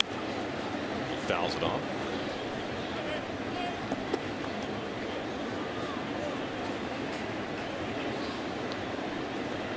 G up to 90 pitches now working in the 6th inning. It's very interesting, isn't it? The pitch count starting to go up as the innings go up, only because they were able to foul off those real tough pitches from G that they were swinging through earlier in the game. Got that 11 pitch at bat with Bonifacio in the last inning. 2-2 to Hayes, and that's inside. Peterson takes inside, 3-2.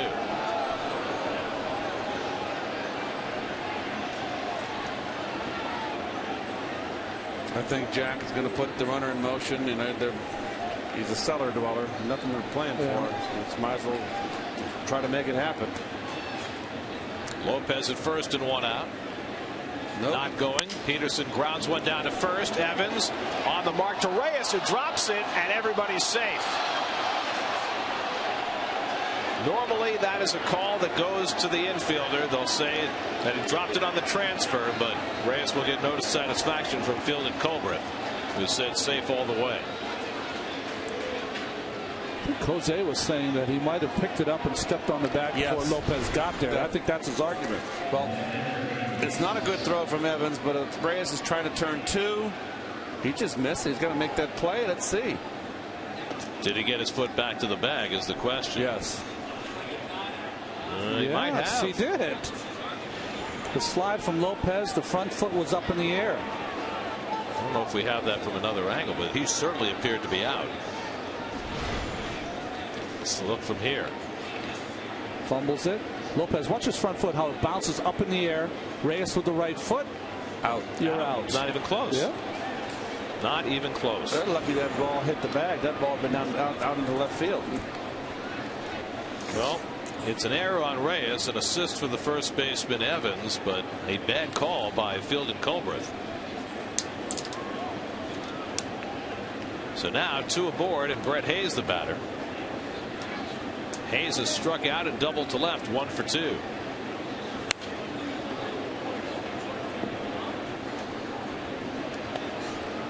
So G getting a bad break there. What certainly could have been a double play. Instead results in first and second and 1 out. The Marlins looking for their first hit of the night with runners in scoring position. They've gone 0 for 6 in this game. The pitcher Velasco on deck. And Hayes swings through a cutter. 0-2.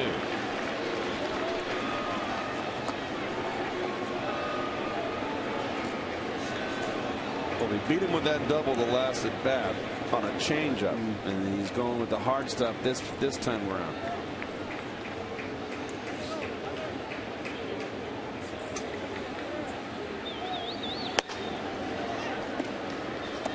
Ball and 2 strikes to Hayes. And a hard-working last couple of innings for Dylan G. Pushing toward 100 pitches here in the 6th.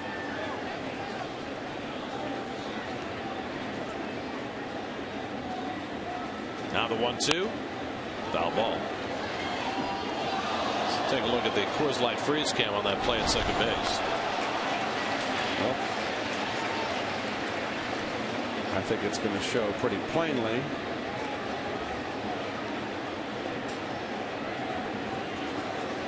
WT, you're out. That's an out in any league. Swing and a miss. Uses the cutter to strike out Brett Hayes. That's the second out. 5 strikeouts now for G. 2 out and 2 on, and Nolasco will come to bat.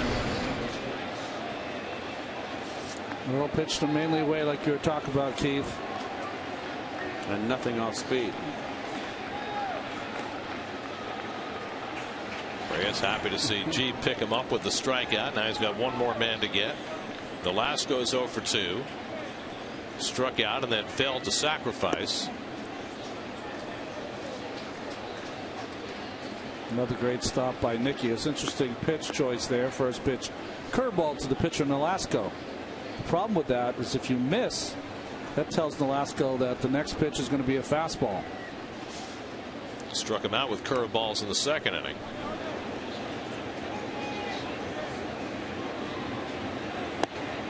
And fastball in for a strike, 1-1.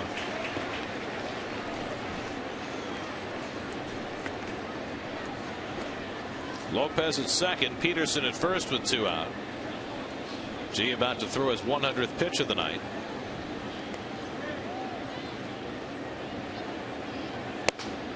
And that's a letter high strike to Nolasco.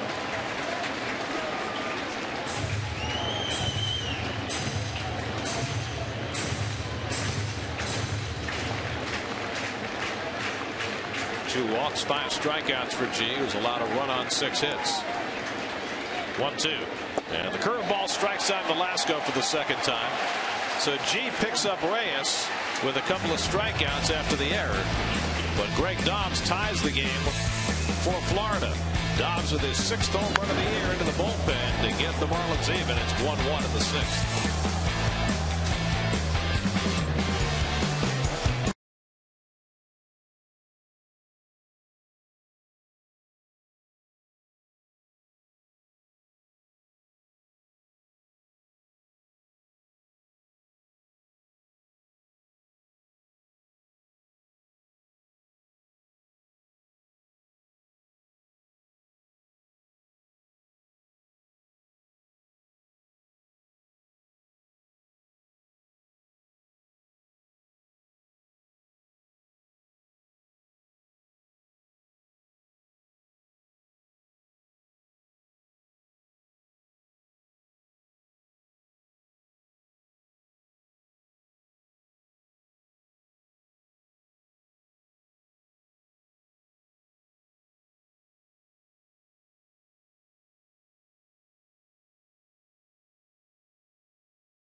Traffic flowing quite nicely on the Brooklyn Bridge tonight.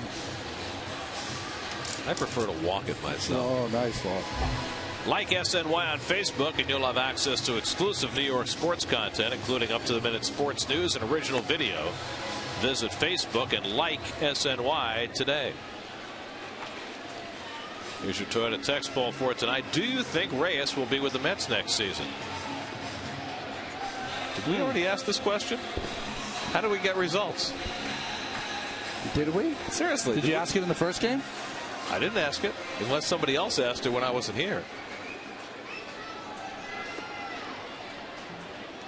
Apparently it was an online text poll that was never actually presented on air. Okay. So the optimistic Met fans, 62% of them, say that Reyes will be back. Nice work. You sure that text poll wasn't rigged? Well, all I know is we got the answer before we asked the question.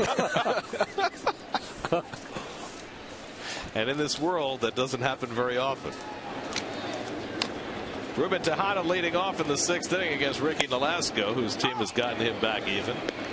That was our ad-lib moment there. I was having a senior moment. I thought I'd just forgotten that we asked the question. And I'm not even a senior yet. Tejada drove a triple, the first of his career, and scored a run. Now, since we asked online and we got those answers, now we're going to ask the on-air viewers who don't necessarily find the question online. What do you think? Do you think Reyes will be back with the Mets? A for yes, B for no. Text 57508, and we'll talk. Toward the hole, running around on the backhand is Bonifacio. Safe. Tejada beats it out for an infield hit. Bonifacio almost making the play that Tejada's been working on. Well, Bonifacio not a shortstop. He's got to make this play. It's a ground ball. The double pack cost him.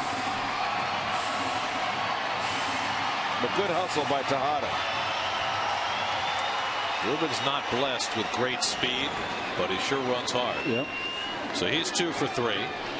And now the Mets have the lead run aboard with nobody out. David Wright, the batter. David drove in the only run of the game.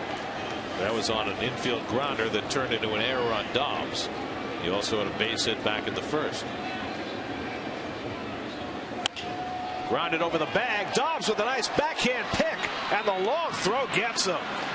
So Dobbs, who we've been putting down for his defense all day, turns into sparkler. Well, if you're on the Florida bench, you've got 2 reasons to worry. One, is he going to get there? And he does. And 2, once he gets there, what about the throw? And right on the money. Nice play.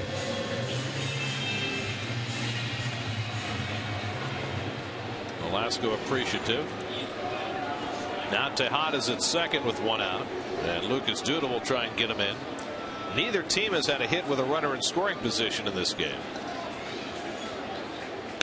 Mets run came on an infield grounder. The Marlins on a home run. The Mets have gone 0 for 5 with runners in scoring position. The Marlins 0 for 8. Angel Pagan on deck. Duda's been up twice tonight, both times flied out to center field.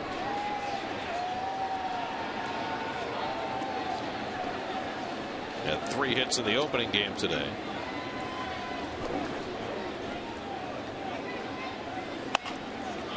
Behind the mound and grabbed by Bonifacio. Throws out Duda for the 2nd out. Pulling a lot of spin on it. Tejada moves over to 3rd.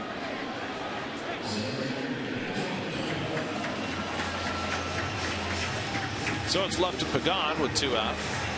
Angels line to right, fly to center. He's 0 for 6 in the doubleheader.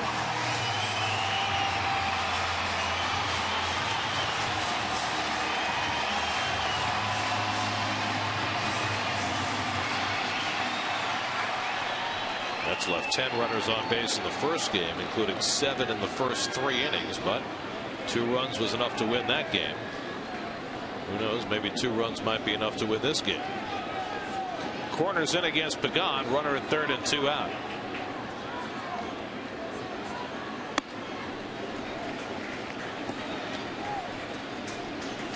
Velasco's kept his pitch count down all night. He's only thrown 73 pitches with 2 out of the 6. Nick Evans on deck. Pedro Beato up in the Mets bullpen with G having gone over 100 pitches.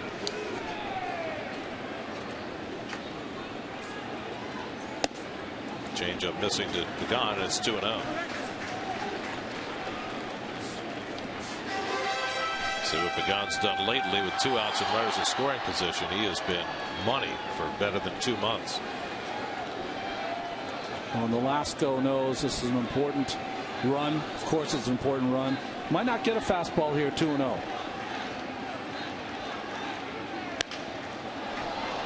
He did. One thing about Nolasco today, he has hardly thrown his curveball at all. I think with the 8 days rest, he feels a little stronger with that fastball.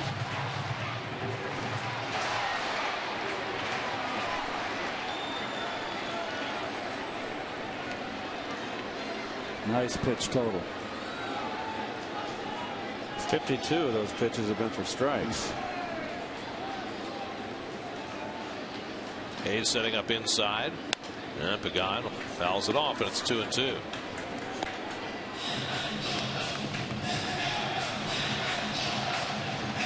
Take a look at Pagan's stance when he gets in there with our center field camera. You can just see how high Pagan's hands are. Now he drops them when the pitcher gets in his windup, but he holds them almost like he's peeking underneath his elbow there.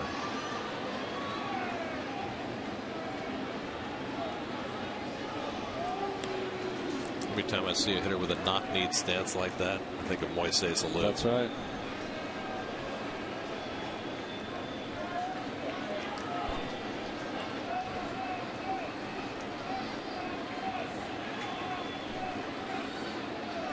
Watch him drop his hands.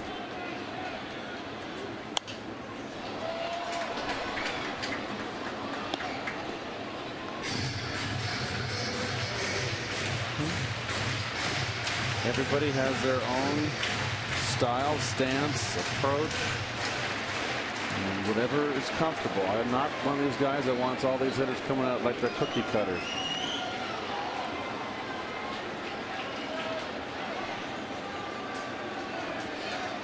2-2 from Nolasco.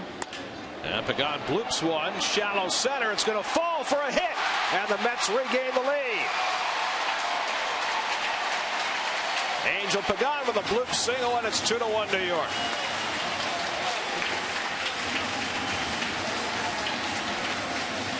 Well, Nolasco gets beat, tries to come inside and gets it in, but it's down. Not up and in. And he kind of flares it in there, and that's a line drive in the papers tomorrow. And his reaction you see from Nolasco, and he really was betrayed by his shortstop too, Bonifacio.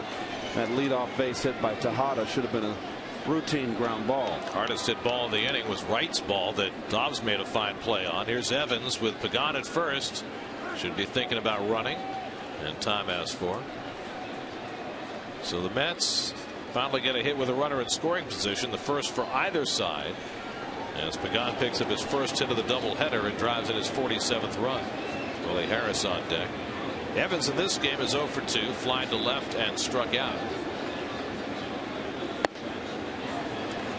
Well, it's interesting, Keith. You were just talking about Angel Pagan and how he held his hands up high. Evans just the opposite. Kind of holds them close to his vest, close to his chest, and kind of real relaxed and low, extremely low.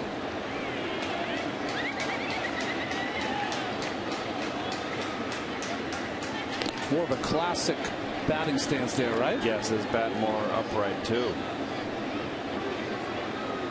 Pretty much perpendicular to the ground. Which means you have to have some serious take back from there before you get your swing started. Some strength.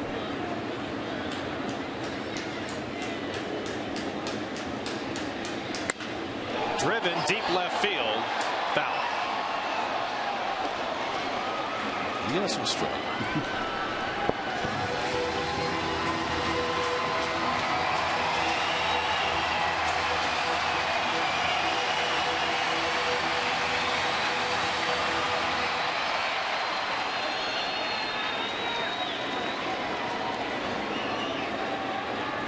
Marlins tied it in the top of the inning on the home run by Dobbs. Mets have gone right back in front. Now Evans cracks a base hit. Been fun watching Nick Evans this last week. He is right on it. Everything waist above, huh, Keith? High ball hitter Nick. He loves that high ball.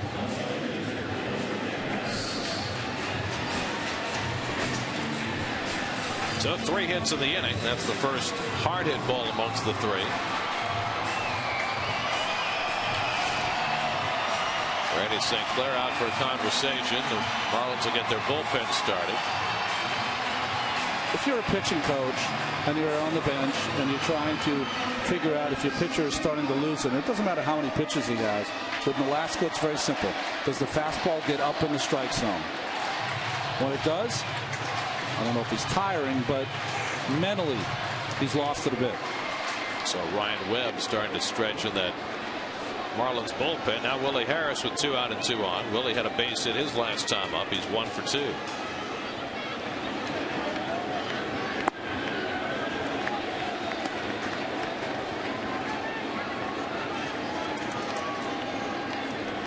Pagan now at second, Evans at first. Pagan never made a move to try and steal a base during that Evans at bat.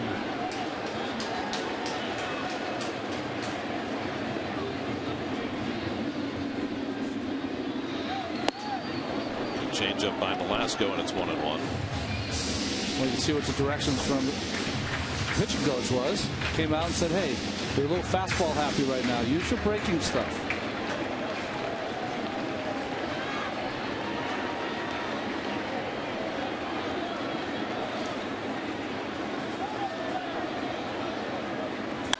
Harris hits it toward the middle. Base hit.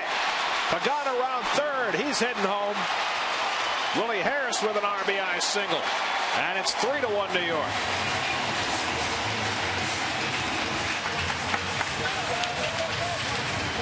Three straight 2-out hits for the Mets produce 2 runs. To the fastball, Ronnie, right down the middle. Nice hitting by Harris. Second of the day. With Pagan running with 2 outs, forget it. Remember, Harris's previous hit was to the left of Infante. Might have moved him over just enough to sneak that ball through. 4 hits in the inning, 2 runs are home. Now Mike Nikias with 2 out and 2 on. Nikias has bounced to second and flying to right. Ronnie Polino is coming out on deck to pinch hit if Nikias can keep the inning going. That's now with 7 hits off Velasco, 4 in this inning.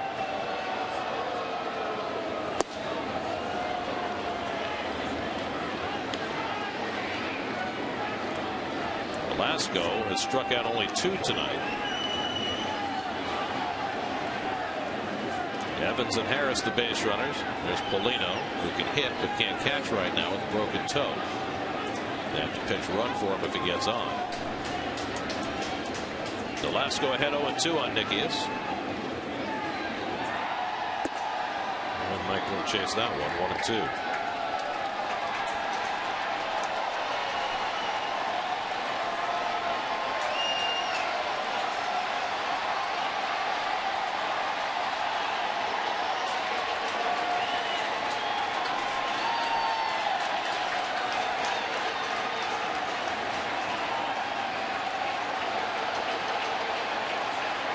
And Nikias down swinging to end the inning, but the Mets regain the lead. 2-out RBI singles by Pagan and Harris, and the Mets back up in front 3-1 as we go to the 7th.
by Cholula Hot Sauce. Want the perfect balance of flavor and heat? Add Cholula Hot Sauce to your next meal. Just look for the iconic wooden cap.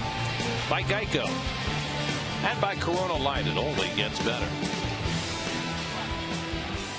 Let's go to the bullpen as we go to the 7th. Pedro Beato in for Dylan G. Well, it's a good time for him to make a positive move. His last 15 2/3 innings. He's given up 11 runs, but he's had 6 days rest since his last outing against Philadelphia, where he gave up a run in a couple of innings. He'll face the top of the batting order for Florida in the top of the 7th.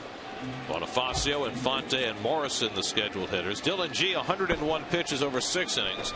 G allowed a run on 6 hits, walked 2, struck out 6, allowed a home run. Nice bounce back performance for Dylan. A chance for his 12th win of the year.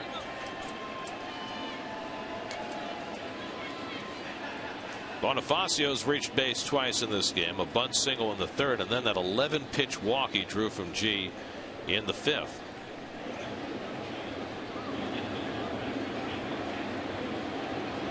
Corners in against Bonifacio as Beato starts his night by missing inside for ball 1.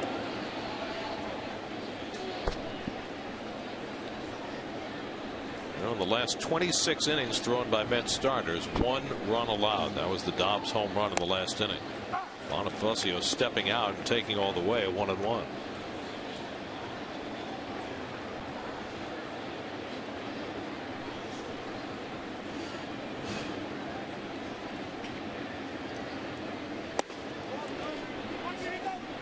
This last month of the season is going to be very important for Pedro Beato. He's been a Rule 5 draft pick this year, which means you get kind of a free pass. It meant the Mets had to keep him in the major leagues all year, regardless of his performance. Otherwise, they'd have to give him back. Hit sharply, and a nice play by Reyes as it staggers him. Then the low throw is scooped out by Evans, and they get the speedy Bonifacio. Welcome back, Jose. Well, nice play in this sharp one hopper. And a nice scoop by Nick. You know, Keith, you ask anyone coming back from injury, the speed of the game at this level defensively sometimes is more challenging than offensively. Oh, that was that way with A-Rod, was it not? Yeah. He was what he brought up. Oh, remember when David Wright came back off the disabled list? His bat was hot, and it took his defense a couple of weeks to catch up. Omar Infante 1 for 2 in a sacrifice tonight. Getting back to Beato, what he does over the last month of the season may have a big impact on whether he starts next year in the major leagues or whether the Mets send him out for some seasoning. Certainly they have liked a lot of what they've seen this year as he strikes out Infante for the 2nd out. Listen, there have been so many positives for a guy to come up to the major leagues and do as well as he's done. I think, has he had some tough times? Of course he has. That is to be expected of a Rule 5 guy. I think the most interesting thing for him, Gary, is that if he goes to winter ball and he does some starting in winter ball, it'll be interesting how the Mets evaluate that. Burdack and Acosta are up. You see John Davis reading off the upcoming hitters to Burdack. It's always important, especially for the situational pitcher, to know who's coming up, where he might fit in, how hard he needs to throw to get himself ready. Morrison's 0 for 3 tonight. And also possibilities that could come off the bench. So you can start working in your mind the game plan and scouting report on all those hitters. A little easier for Burdack tonight because there's no lefty on the Marlins bench. So he's looking at Dobbs, who's 2 batters away. Now Beato behind on Morrison 3-0 with Mike Stanton looming on deck.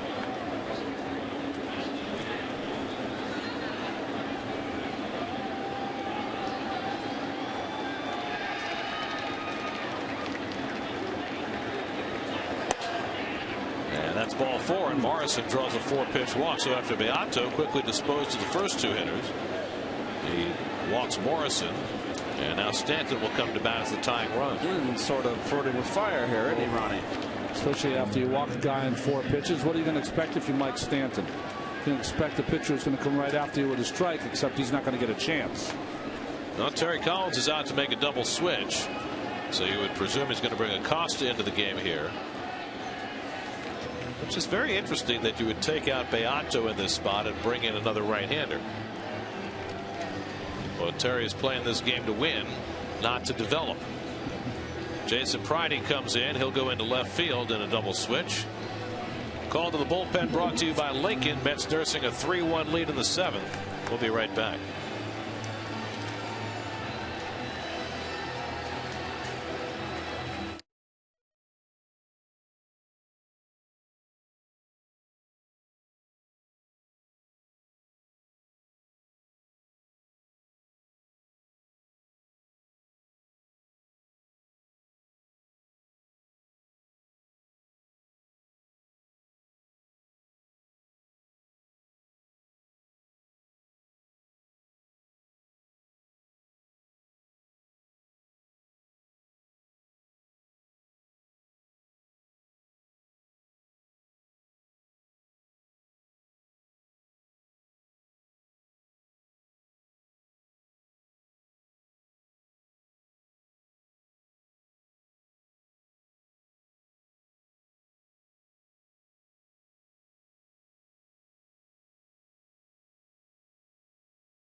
Three of this 5-game series. It'll be Javier Vasquez for Florida. Mike Pelfrey goes for the Mets. 6:30 the coverage tomorrow night right here on SNY. There are your city probables. Vasquez 7-11 but pitching very well in the second half. Jason Pridey comes in to play left field. He's obscured behind the pitchers. There he is. He'll bat 9th. Manny Acosta hits 7th and Mike Stanton steps in and takes ball 1. Well, see Manny's numbers on the season. He's in because he's a veteran. He's a guy that has a good overhand breaking ball. He's going to have to be careful, though. Stanton, a good breaking ball hitter. Stanton 0 for 2 and a walk tonight. And he runs it inside. Foul tipped and held by Nicky. It's 1-1. Interesting message, though, to Beato at this point in the season, taking him out of this spot. It was an interesting one. I think, there's a, you talked about it when we went to break. It's a fine line between trying to win the ball game and taking your best shot. Terry obviously thinks Acosta's his best shot right now. And maybe there's a message as well for Beato that Terry's trying to send. Hey, you got the first 2 hitters out. How in the world do you walk the next guy on 4 pitches? That's the thing. On 4 pitches, you can walk a guy. Being perfect through the inning is a lot to ask of anyone. But walking a guy in 4 pitches, at some point, as a major leaguer, you have to have a chance or ability to challenge someone. Especially with a 2-run lead and a home run hitter on deck. And maybe, I mean, you can say better than I, but maybe that's something that the manager or the pitching coach addresses after the game and says, hey, that's why you got taken out. Don't do that again and you won't get taken out. I like that. We'll have to see, though. Meanwhile, Acosta's falling behind Stanton 3-1. If he doesn't get Stanton, Verdak comes in to face Dobbs. Oh, and Stanton is hit in the helmet. Oh, wow. I think it got him in the shoulder. Well, it got a piece of the helmet. Maybe off the shoulder. Oh, shoulder. He says shoulder. Shoulder. Hanging in there. It's a count in your favor.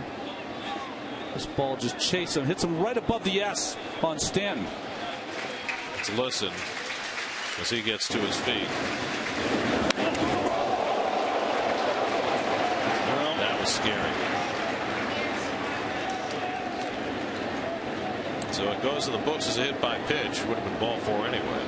As a major league hitter, you do not expect a pitcher on a 3-1 count to miss that poorly. So it's a rock and a hard spot here. Do you leave Acosta in to pitch to Dobbs, who's swung a very good bat both games?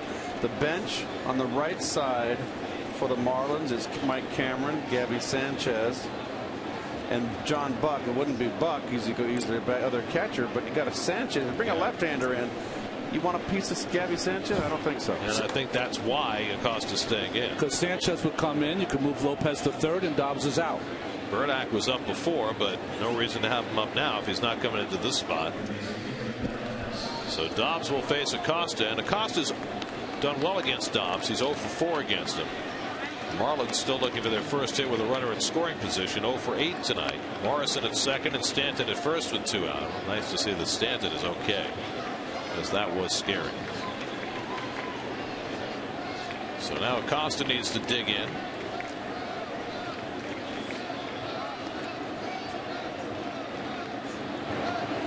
And Dobbs takes a strike. Dobbs hit one into the bullpen in right center for his 6th home run of the year in the 6th inning. That tied the game. Mets went right back out in front with a couple of 2-out RBI hits in the bottom of the 6th. And now Acosta trying to keep it there with the tying runs on base in the 7th.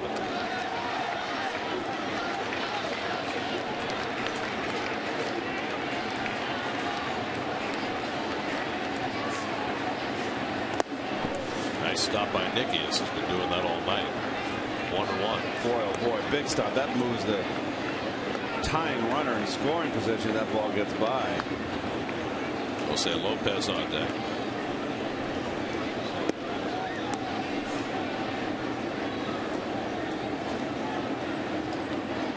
Bullpen has been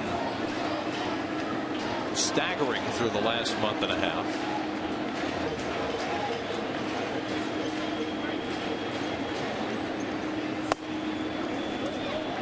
2 balls and a strike to Dobbs. Beato retired his first 2 hitters, struck out Infante on 3 pitches, but whether it was a loss of concentration or whatever, walked Morrison on 4 pitches. Keep the Dobbs work himself with their 2-1 fastball. I'd be sitting on it. He got it and he popped it up. David Wright waiting for it to come down. Side retired. The Marlins strand 2. We head for the bottom of the 7th with the Mets up 3-1.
Days on SNY. Get connected to the latest in New York sports with live reports, game previews, exclusive interviews, and heated debate on Daily News Live, Wheelhouse, and Loudmouths, all part of the New York Sports Local.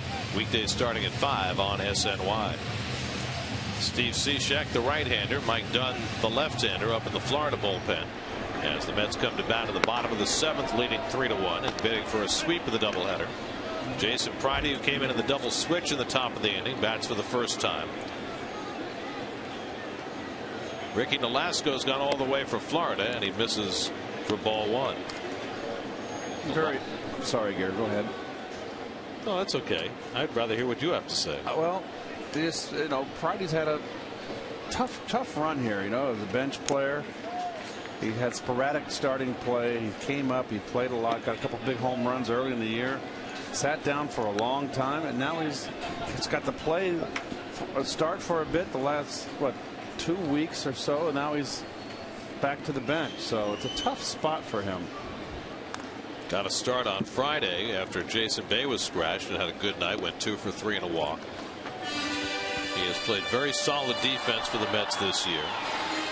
And he's not going to be a starting player, but you wonder whether he's in the Mets' future as a reserve outfielder. He's a heady player. He knows how to play. He doesn't make mistakes in the field. Knows what he's doing. 1-2 from Nolasco, and a fly ball hit out to right. And Stanton is there. 1 out. Beato and Acosta somehow able to negotiate that top of the 7th. Now Jose Reyes bats for the 4th time. Reyes has looked off his game offensively. He's popped up twice and hit a comebacker. 0 for 3. Well, let's see if he sits on changeup.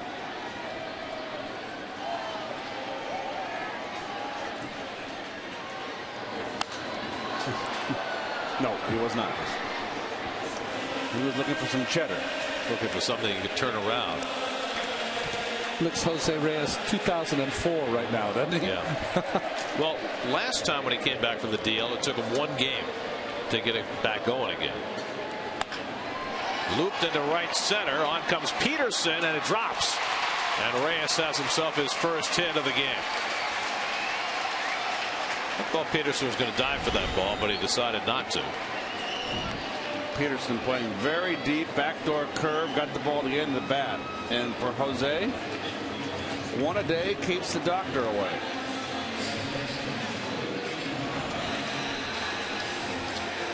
Well, the second edition of our text poll, the on-air edition, do you think Jose Reyes will be back with the Mets? And even more emphatically, it was 62% of the folks online, 84% of the viewers. Online people, you should be ashamed of yourself. Putting more pressure on Sandy now. It is unlikely, I would think, that Reyes is going to be stealing bases tonight. I think if history is any guide, he'll take a few games to ease himself back before he gets frisky. Good time right here, hit and run. Tejada's had a good night with the bat, 2 for 3, including his first major league triple. And that one gets away, so Reyes can jog to second. So Hayes able to stop that slider in the dirt. And the wild pitch moves Reyes up. Well, he gets in front of it,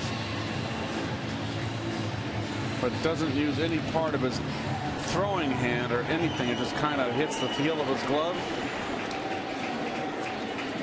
Much easier said than done, but as a catcher, you want to take that heel of the glove out of play. So a runner in scoring position for Tejada, who has scored 2 of the 3 men runs tonight, now trying to drive 1 in. And we've seen this before when teams defend Tejada. They've got the corners in at the edge of the grass. I don't think we've ever seen Tejada try and bunt for a hit. This is certainly not a situation that calls for it. I don't understand why they're playing so far in. They play him like he's Campy Campanera circa 1970. I can kind of see third base, maybe on the lip of the grass, but not first base. With Nolasco falling off to the side, towards the first base side, play back. Ball's in a strike to Rubin with David Wright on deck.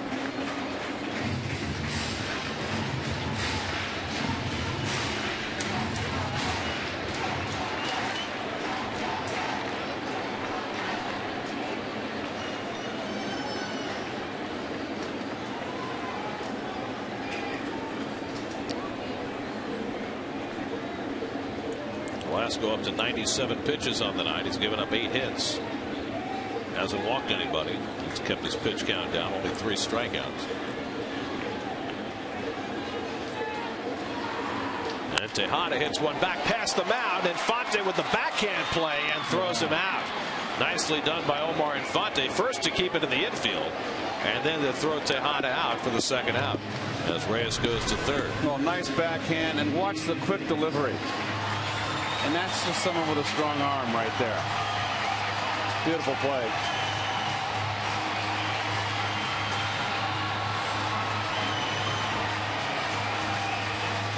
So Infante makes the play. Reyes now at third with 2 out. And here's David Wright, who's 1 for 3 in this game. Dobbs robbed him of a double down the line his last time up. Drove in a run on a ground ball in the 4th, singled back in the 1st.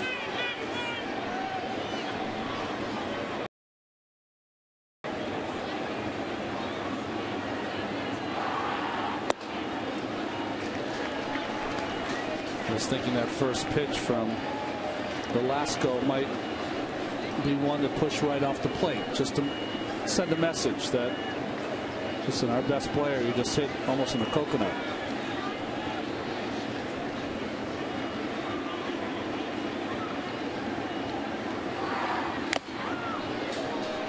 One and one to David.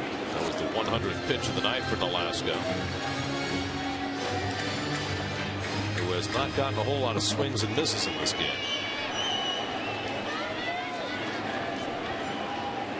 Excellent strike to ball ratio. But down in the game 3-1 and trying to work around Reyes at third with 2 out. And the curveball, one of the rare ones he's thrown tonight, drops in for a strike. 1-2.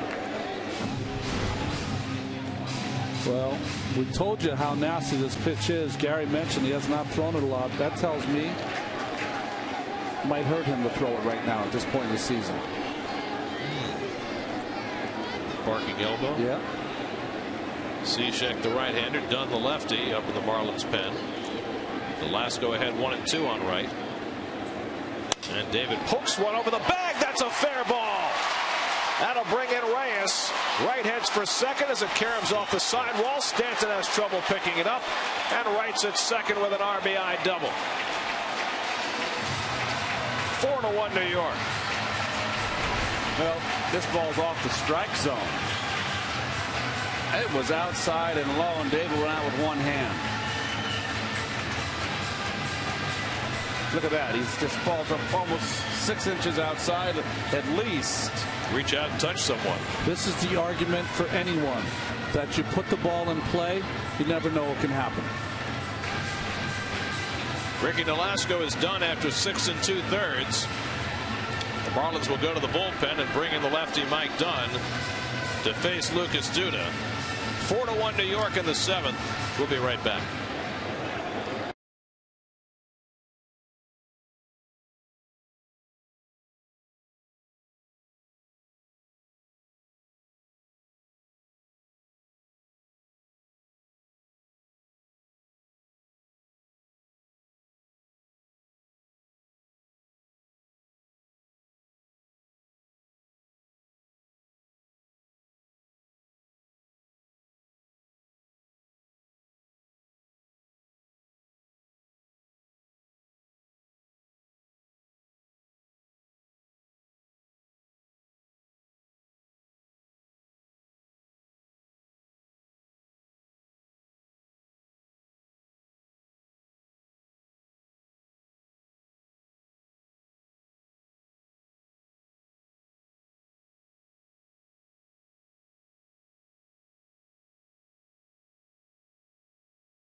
To face Lucas Duda with 2 out. He's come in to face the left-handed Duda, but he struggled in his last 6 games to 3 for 7 with a home run.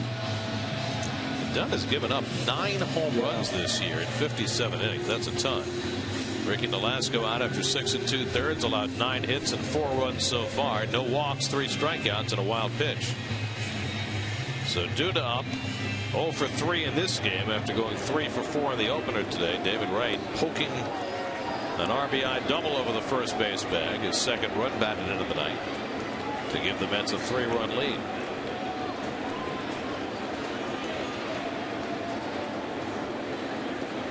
Duda's starting to get a few more at-bats against the lefties as he plays every day. So far so good. He's hitting .316 against the left-handers in just 38 at-bats. No home runs.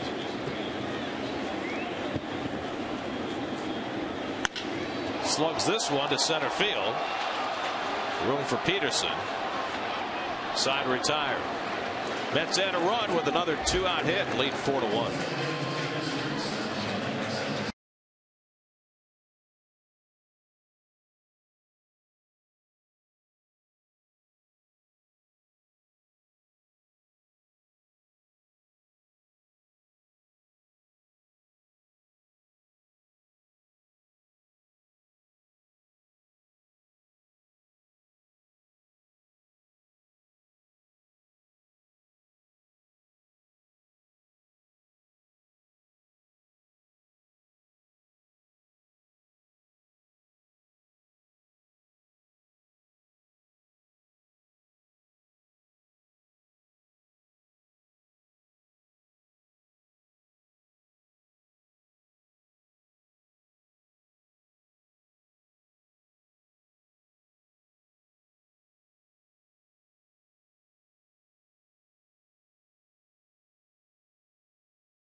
Reno 2-run homer in the 8th. Phillies win in Cincinnati 3-2. David Huff's 6 scoreless innings for the Indians in their 2-1 win over Oakland. And I believe it said that Jose Bautista hit his 38th home run.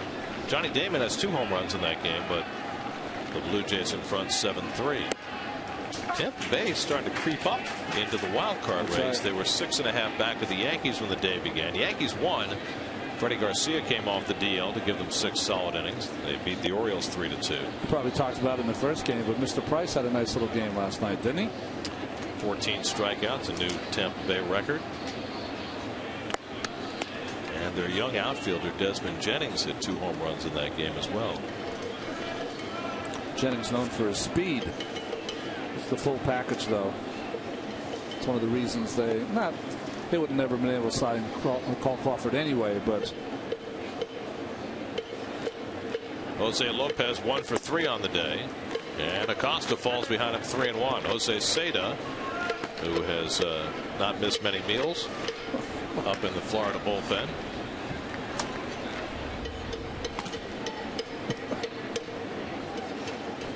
There's a strike. 3-2 to Lopez. Brian Peterson on deck, then Brett Hayes for the Marlins in the 8th.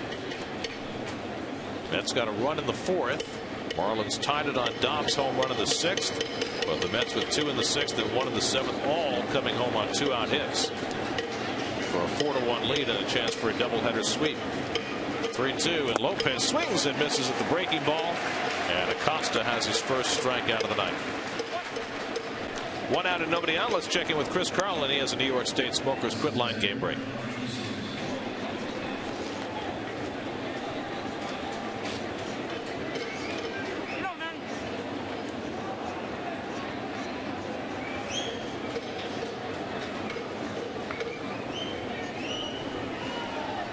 Didn't make it to the restaurant, did it?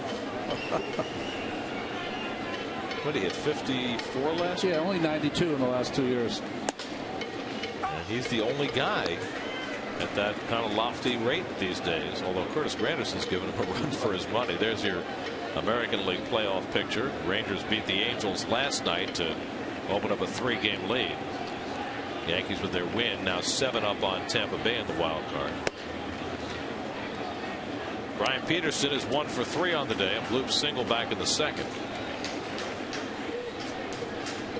Marlins held to a run on 8 hits in the first game. They have a run on 6 hits in the second game. Florida is 4 and 18 over their last 22 games. And during that span, they've hit .202 with runners on base, and they've averaged barely more than 3 runs per game. At the same time, their pitching has struggled, although pitching has been adequate so far today.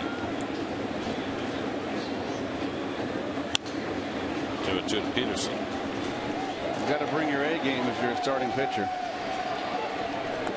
A+ game, maybe, Keith.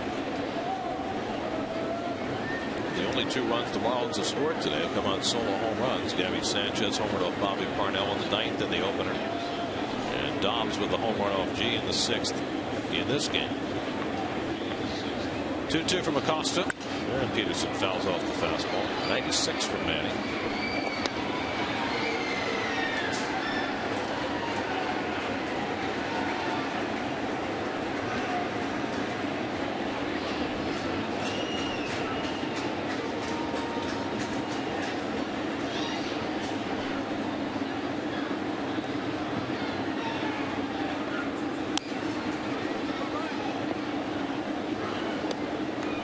Acosta came in with a runner on in the 7th. He hit Mike Stanton with a pitch, but then got Dobbs to pop up to get through that inning. Now staying on for the 8th, and the Mets bullpen is quiet. Jason Isringhausen and Bobby Parnell both worked in the opening game. It'll be interesting to see how the Mets choose to finish this game. Would they allow Parnell to work both ends of the doubleheader and try and get another save? Yes, I think they will. Had all that rest. Had a pretty free and easy, not too crazy of a 9th inning. Sanchez, of course, with a home run. 16 pitches for Parnell in that first game. Peterson making Acosta work. You know, Keith, you mentioned something I'm finding interesting now. Morrison a little bit from that Charlie Lau school. So is Peterson. Brett Hayes is a little bit like that also. They're left-handed hitters at least. I've never been a proponent of that style of hitting. You know why it became a popular style? Because George Brett made it work. That's why it became a popular style. George Brett said that he did not incorporate everything into his swing. He just cherry picks a few ideas that he liked. A little bit of the Hereniak style. Charlie Lau was his hitting coach, but not much. So. And Peterson finally goes down on strikes on the 9th pitch by Acosta. Back-to-back strikeouts for Manny. Another good breaking ball in the dirt. Nice catch by Nikias. I think you're right, Keith. George Brett is one of those guys could hit a few different styles. That's how good his hand-eye coordination was. But you wonder if you see a major league team with that many guys who are incorporating that kind of hitting style, whether that's something they're teaching in the Marlins minor league system or if it's just a coincidence. I know one thing. It's not how they taught Mike Stanton. No. He's on a different page. Yes.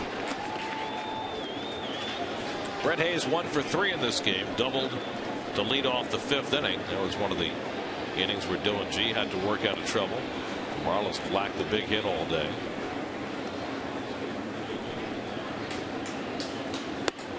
The mentioned that Isringhausen and Parnell both worked in the first game for Izzy after 7 days off.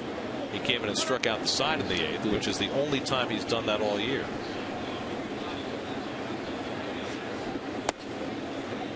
Off the plate, and it's 3-0 now to Hayes. So Acosta right now in Pedro Beato territory.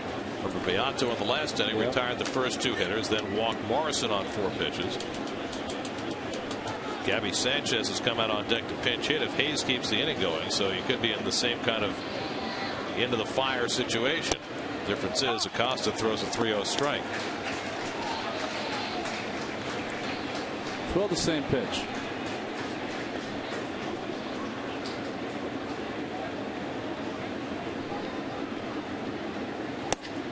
And there's a strike, 3-2.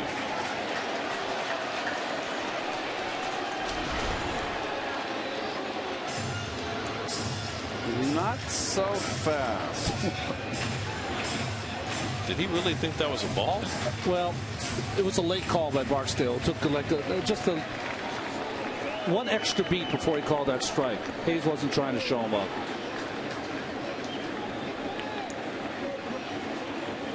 (3-2). Fouled away. So Acosta trying to do in the 8th inning of the second game what Isringhausen did in the 8th inning in the first game.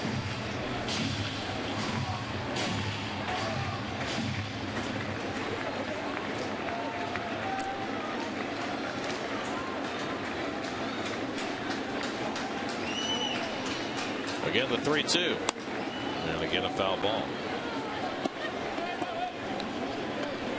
It's twice now he's gone to the 3-2 curveball. Lopez to strike out to lead off the inning, and here to Brett Hayes. Dangerous pitch, I think, to throw.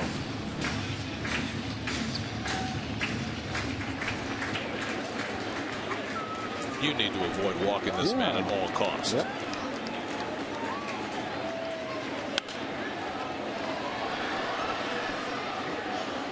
Well, the Marlins spent some long turns at bat against Acosta in this inning.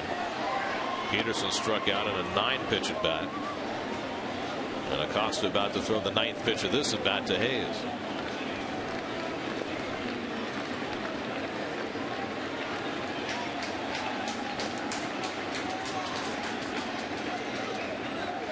He struck him out. Acosta strikes out the side in the 8th inning, matching Isringhausen's effort from the first game. 4-1 New York.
Your nightly source for all things New York sports. Jets and Giants going at it in the Meadowlands.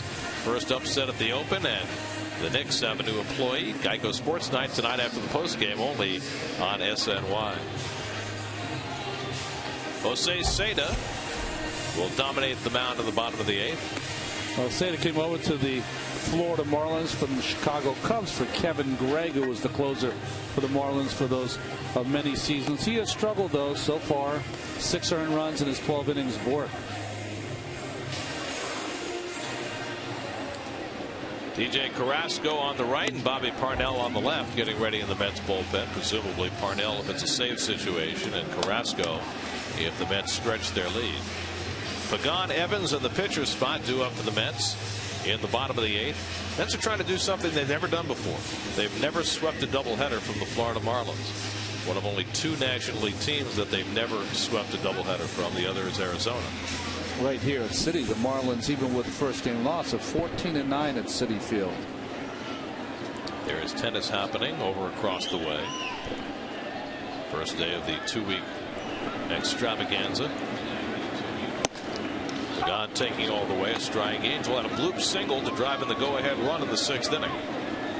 Willie Harris had an RBI hit later in that 6th, and David Wright poked a double over the first base bag to drive in a run in the 7th.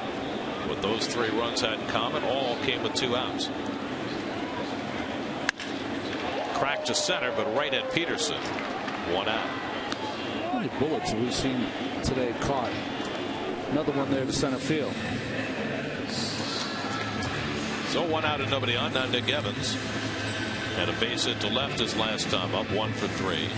9 hits in his last 16 at bats. So Evans is staying hot. Ricky Nolasco's on the hook in this game. He went 6 2/3, allowed 4 runs and 9 hits. Mike Dunn retired his only batter. And now Jose Sada pitching in the 8th. Ronnie Polino again is out on deck to pinch hit, with the pitcher spot due up next.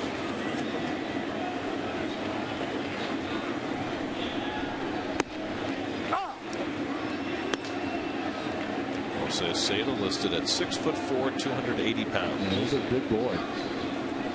Good classic motion, though, straight over the top.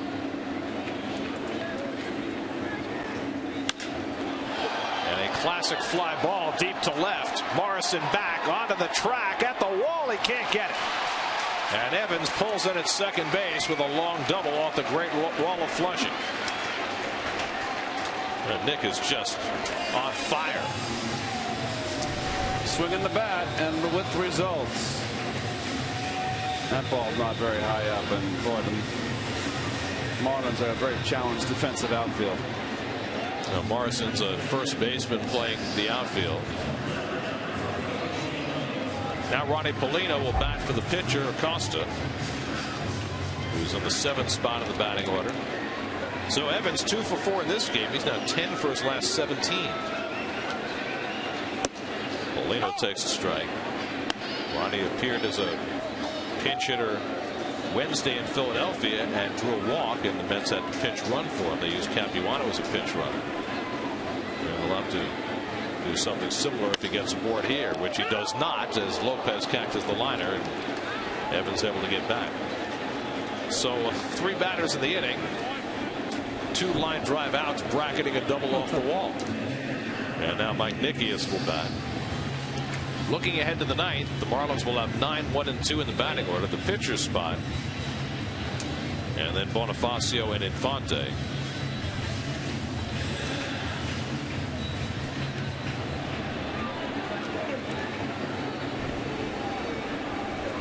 Nikias is 0 for 3 in his first start since being recalled this week.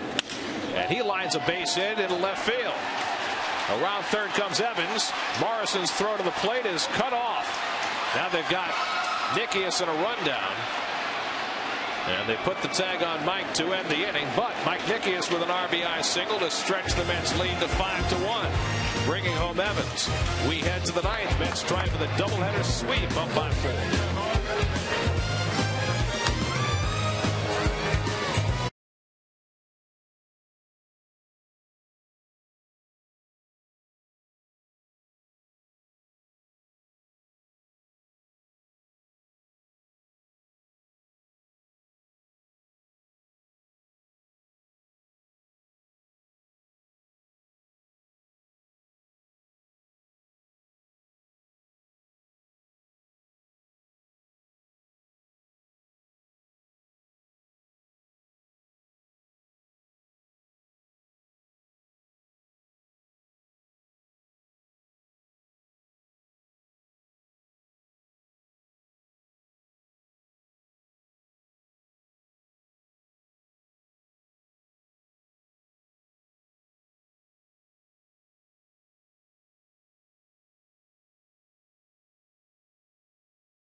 pitch twice in one day. Just touched for that home run by Gabby Sanchez in his first outing. First outing of the day in the first game. 2-4 save opportunity. That was 52 punch outs and 44 2/3 innings of work. And you wonder, I mean, this would never happen in the minor leagues. So when's the last time Bobby Parnell would have worked 2 games in one day? That's and what right. impact will that have on him? Well, it'll be, he only threw 16 pitches, as you said, Gary. Shouldn't have any impact at all. What about in terms of his availability tomorrow? That huge impact. So that makes you wonder, since they had Carrasco up in the bullpen alongside him anyway, why would you use him here? Terry Collins talked a little bit in the last week or so that he felt one of the things that they all could improve upon is if they got a guy hot, get him in. And maybe that's what this is. Gabby Sanchez pinch hitting. Sanchez homered off Parnell for the only Marlins run in the first game. And he bounces one down to David Wright. The throw on target, 1 out. Let's check in with the guys in the studio, see what's coming up on Lincoln Postgame Live. Chris Carlin and Bobby Ojeda.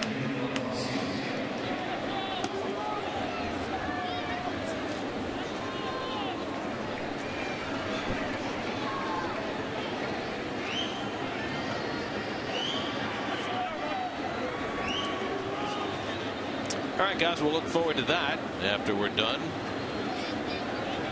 Mets going for the sweep of the doubleheader. Emilio Bonifacio takes a strike. Bonifacio 1 for 3 and a walk.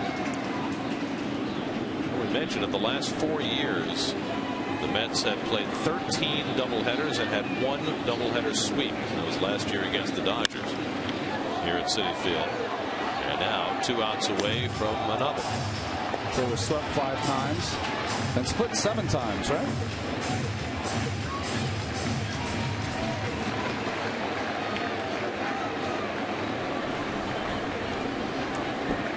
Parnell ahead on Bonifacio 0-2.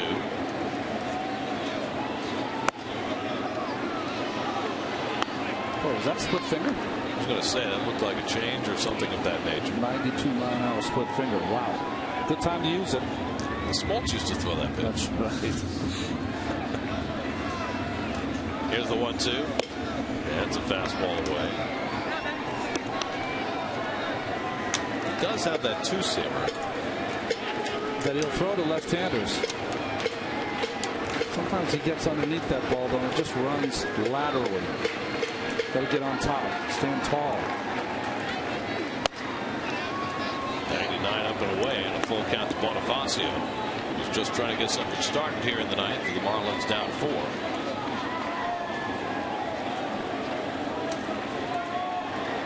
Dickey won the first game with 7 scoreless innings. Mets winning 2-1. Dylan G with a strong effort in the nightcap.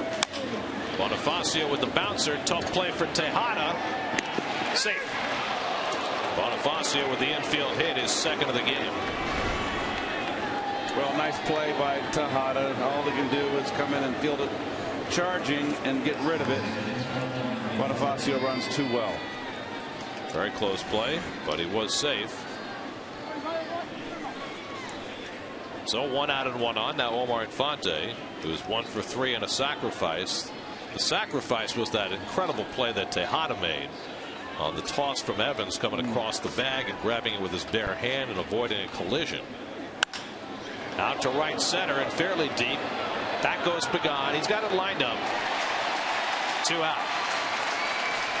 That's the play Pagan makes so well. That was a beautiful running catch. Great jump. Picked the right spot, made a double into an out.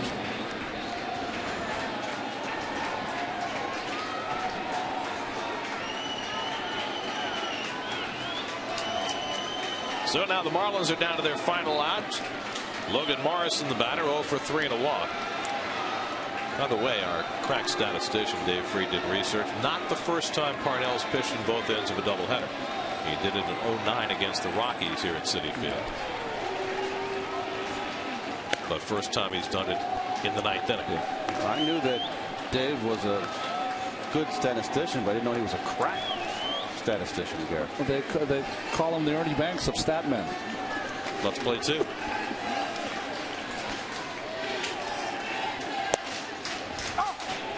Bonifacio runs and takes second base on defensive indifference. A ball and a strike to Morrison. Parnell trying to put on the finishing touches of a long, successful day for the Mets.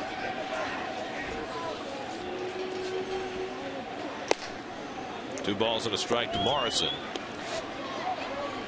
One comfort right at this moment for the Mets is that no matter what happens here, Stanton can't be the tying run. He's on deck. Bonifacio at second with two down. And Morrison swings through the fastball, and now the Marlins down to their final strike.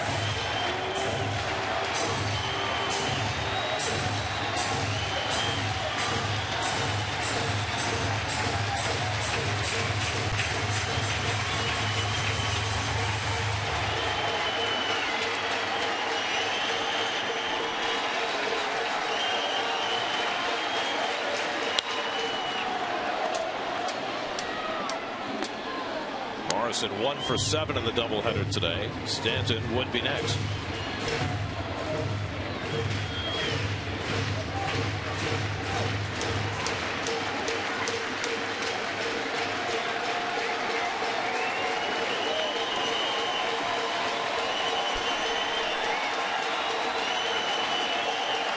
Two. Check swing at 100 miles an hour.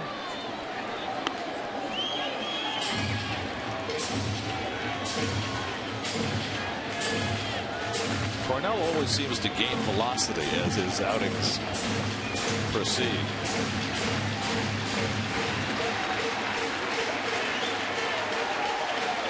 Reaching fifth gear. Just missed. And a full count to Morrison.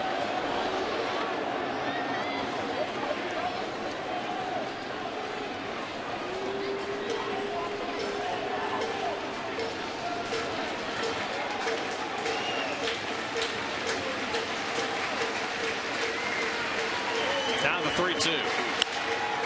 And Morrison hanging in there. Oh, nice catch down there. Didn't even need the glove. Nice play. And he's wearing your shirt there, guys. How about that? Let's go, guys. No, let's stay for one more. Let's stay till the end. Paid off. Never know what might happen. You know what Woody Allen said? Just showing up. Ninth pitch of the at-bat coming to Morrison. And managing to keep wasting away those 199-mile-an-hour fastballs. Cowbell Man. We haven't seen much of Cowbell Man. I need more cowbell.